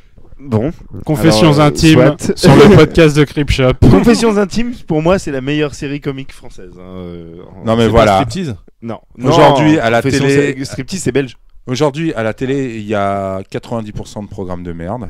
Mais oui, mais faut Au arrêter de cinéma, la il y regarder. a 90% de programmes de merde. Dans la BD, il y a 90% de BD de merde. Et voilà, aujourd'hui, on en est. Et moi, je trouve ça triste. C'est tout. Et on Putain, en ça est va où qu'on à est la pas beaucoup dans les étages. Faut que sinon t'arrêtes Bruno, de il boire se- de l'eau, Bruno. hein, ça te réussit pas là. Depuis tout à l'heure, il est à la Volvic là. C'est de pire en Oh, tu vois, le bilan de la décennie, pour certains, c'est C'est Bruno c'est Bois de l'eau. dramatique. hein. Alors, moi, je suis pas aussi catégorique que Bruno à dire que. C'est drôle parce qu'au début de la discussion, c'était toi qui étais le Moi, plus catégorique, le plus vénère. et tout. Moi, je pense qu'on est juste dans un creux de la vague artistique monstrueux.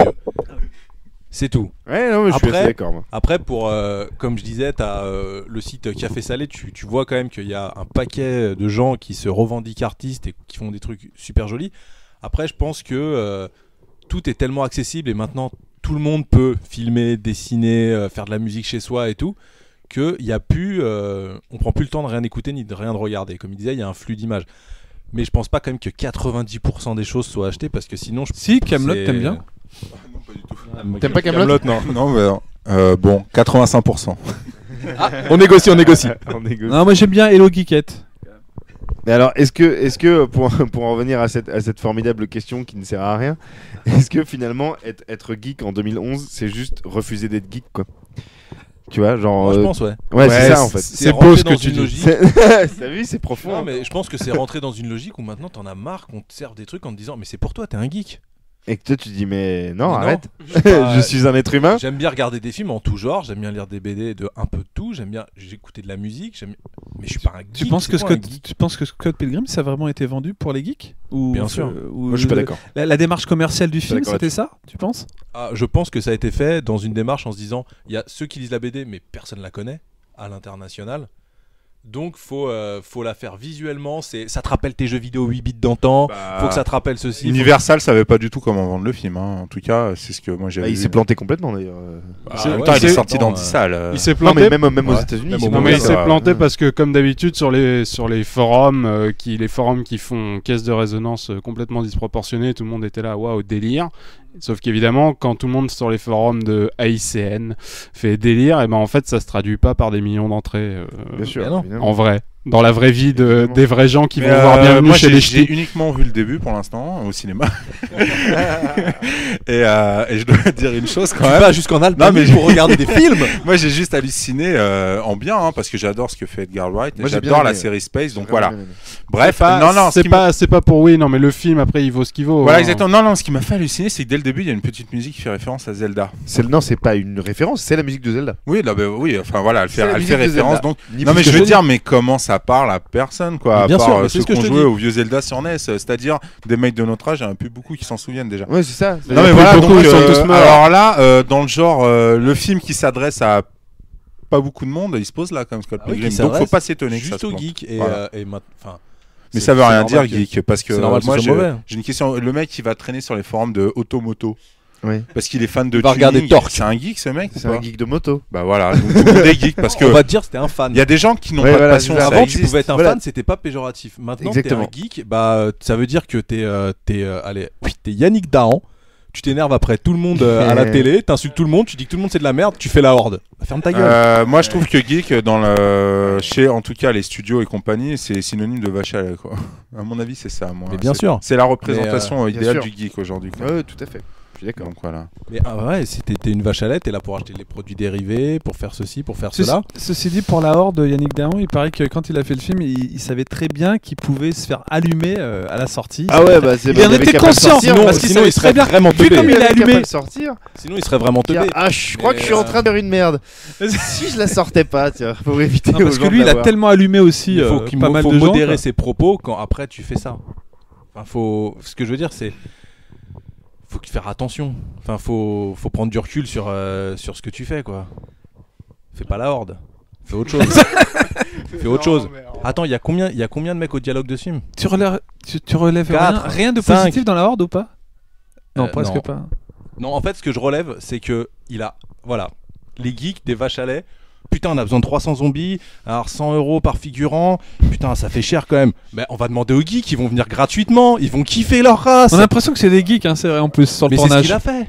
Il a appelé 300 mecs sur des forums qui étaient contents de venir gratuitement, qui se sont fait enfler par la prod. Je suis désolé, t'es un figurant, même t'es un geek, on te paye, on t'exploite pas. Là, on exploite pas les été geeks. payés. Mais Non, non, ils ont mais- pas été payés. Moi, je suis. C'est vrai que j'avais un peu le même a priori que toi sur ça et sur d'autres, pas que la Horde, parce qu'il y a d'autres choses qui fonctionnent un peu sur ce schéma-là en Moi, ce je moment. trouve ça aberrant, hein, pour travailler dans le spectacle. Hein. Mais oui, je sais bien. Mais en même temps, c'est tout à fait possible que de leur point de vue, ils voyaient ça comme.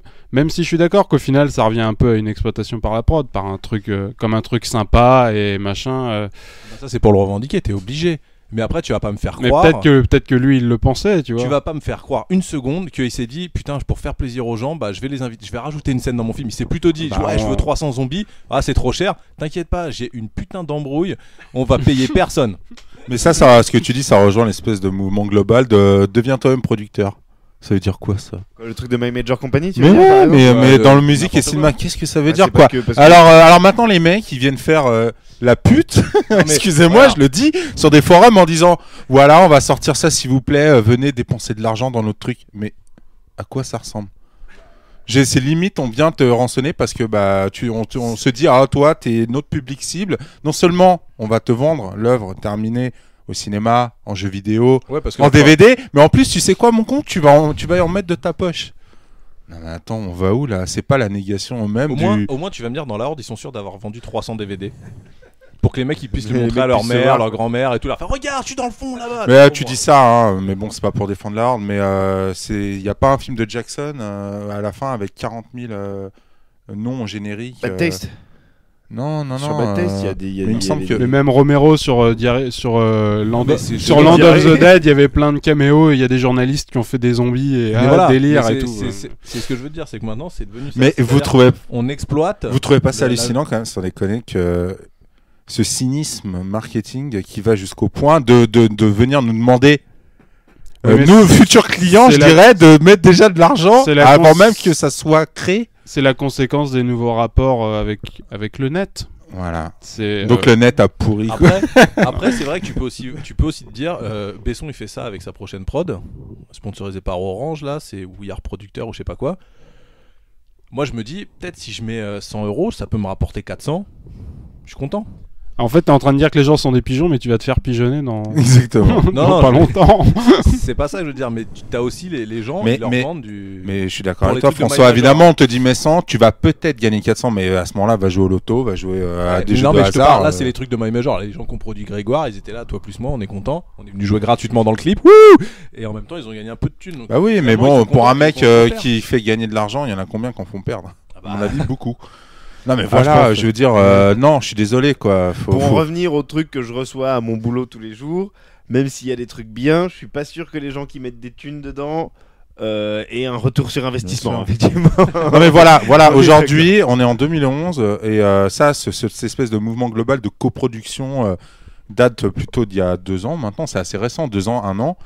Voilà c'est à ça. quoi a mené cette décennie quoi, d'un point de vue ne serait-ce que créatif. Aujourd'hui, on est en 2011 et Sarkozy va être élu pour un 2e mandat. Ça va être Ayez génial. peur.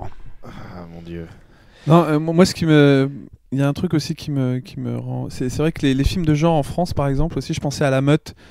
C'est vraiment un film catastrophique. Je me demandais, c'est quoi c'est la production de La Meute, c'est La Fabrique, voilà. Donc, en fait.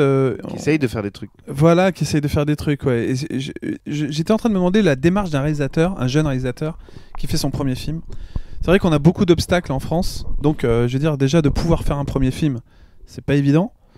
Après, c'est vrai que malheureusement, comme tu dis, c'est vrai, en France on a ça, j'ai jamais vraiment compris pourquoi en France on n'a pas un marché de entre guillemets l'underground comme aux States ils ont Trauma et ils sortent une pléiade de films, tu te dis mais qui c'est qui a mis de l'argent là-dedans? Il n'y a pas le même marché, il n'y a pas, Voilà, y a on pas n'a le marché on n'a vidéo, il voilà, n'y on a n'a pas, pas ce marché vidéo comme ils ont aussi un peu en Allemagne avec tous ces trucs super déviants qu'ils ont chez eux et tout. Chez nous on n'a pas ça du tout, donc Mais dès que les tu veux trucs faire Ouais, mais déviants, Trauma- les trucs Trauma- déviants, c'est genre c'est du Z. C'est Ouais, des mais trucs Trauma- à, Ouais, pas, mais- à pas cher quoi. mais ils font quand même, ils les sortent en film, en long et tout. Ils font en France pour voir un long bis à 2,50 balles, tu peux pas en fait. Enfin, personne le fait. ouais, je pense pas qu'en France on puisse voir Poultrygeist, Night of the Chicken Dead, quoi. Bah tu peux acheter les DVD de Richard G. possible. Thompson. Hein. Ouais, d'ailleurs, je pense qu'ils sont réédités là, faut que j'aille me les pécho. Bon bah écoutez, c'était une belle décennie. Voilà. C'était Pas mal, sympa. non, c'est intéressant quand même. Vivement 2020. Joe, t'as l'air complètement atterré. Non mais c'est Euh, vrai là, on attends, s'est un peu Tout énervé, n'est pas mais perdu. Il y a Tintin qui sort cette année. Ouais. On a un mais- peu d'espoir dans Tintin. Ah, regarde, Bruno, il aime pas. Oh, non, mais attendez, si le film est bien, je serai le premier avis. Hein, mais Moi, je dis un film d'un mec qui s'est fait jeter la première fois qu'il voulait le faire et qui revient 20 ans plus Moi, tard. je dis un film d'un mec qui a fait King Kong, qui est tout pourri par rapport à la version de 33, accompagné d'un autre gars qui trop produit bien, Transformers. c'est Moi, je dis méfiance. C'est trop C'est bien, tout. King Kong. Non, mais bon. Il fait du patin à glace sur un lac gelé. Mais Dans- c'est génial, dans la- c'est super poétique. N'oubliez pas que arrêtez. dans la nouvelle décennie, il y aura Je crois que le lac il aurait dû péter quand même. Mais non, il faisait trop froid. Il y a 5 cm. dans la prochaine décennie, il y aura les deux Bilbo quand même. Ouais, si les Je films sais le pas. font. Il y a 2 Bilbo. Oh non, pas 2. Et 2 de 2h40. Et il y aura aussi Pirates des Caraïbes 4 et Transformers 3. Ça, c'est pas dans la prochaine décennie, c'est dans la prochaine année. Ouais. Voilà. Bah, on Et y Batman est, ça y est, 3. messieurs. Oh là là. Et Spider-Man Reboot. Ouais. Préquel. Et et pour compenser un peu les mauvaises choses qui ont été dites, les jeunes Français qui veulent faire du cinéma, vous inquiétez pas, essayez, oui, vous allez peut-être faire un premier film de merde, c'est la vie, tous les réalisateurs font des films pourris. C'est sûr. Mais après, vous Autant irez commencer. vous donner Alors- la pilule à Hollywood à faire Et- des remakes. Peut-être. Enfin, Pour cool. finir sur les geeks, pour ceux qui adorent Cobra, enfin, je sais qu'Aja Le fait, travaille ça sur l'adaptation. Ouais. Il travaille sur l'adaptation live avec Levasseur, son co-scénariste. Ils le font Donc pour de vrai, hein. eux c'est vraiment sûrement des fans de Cobra, enfin d'après tous les interviews que j'ai lues, ils sont vraiment accros à cette série. Pourquoi Aja il fait pas un film personnel? Il fait pas un truc qui Ouais, va mais- dans la tête. Et puis Pourquoi il le fera en fait 3D encore- en plus, Cobra. Mais peut-être c'est personnel, Cobra. Ouais. Je sais pas, C'est Cobra un ça rêve va de donner gosse. quoi On d'après verra. vous? J'en sais rien. Franchement, j'attends Très de voir. énorme. J'attends de Tu voir. penses pas que Cobra réalisé par Aja ça peut être bien? Si, ça va Écoute, être bien, mais c'est tout quoi. On verra ça. On a encore pas plein de facile. choses. On se donne rendez-vous en 2020, quoi. On en reparle. On sera encore plus blasé, encore On plus pourra aigri. plus facilement parler de la. On se dira, ouais, finalement, de 2000 à 2010, c'était cool. On avait Il tellement y avait eu des de trucs ces chambés, il y avait lumières. Grégoire. Bon, en tout cas, merci messieurs de vous être joints à nous Merci. pour en parler aujourd'hui. C'était le premier podcast Crip Shop de l'année 2011. Hein. Dans la joie et la bonne humeur. La prochaine fois, on va vous chialer un truc de fou. Rendez-vous dans 15 jours pour le prochain podcast Les Pieds dans le Pad, si je me trompe pas. Tout à fait, Joe. Et puis le mois prochain pour le nouveau podcast Crip Shop. Merci d'avoir été fidèle à l'émission et d'avoir tenu jusqu'au bout. On vous retrouve le mois prochain. Ciao. Ciao tout le monde. Ciao.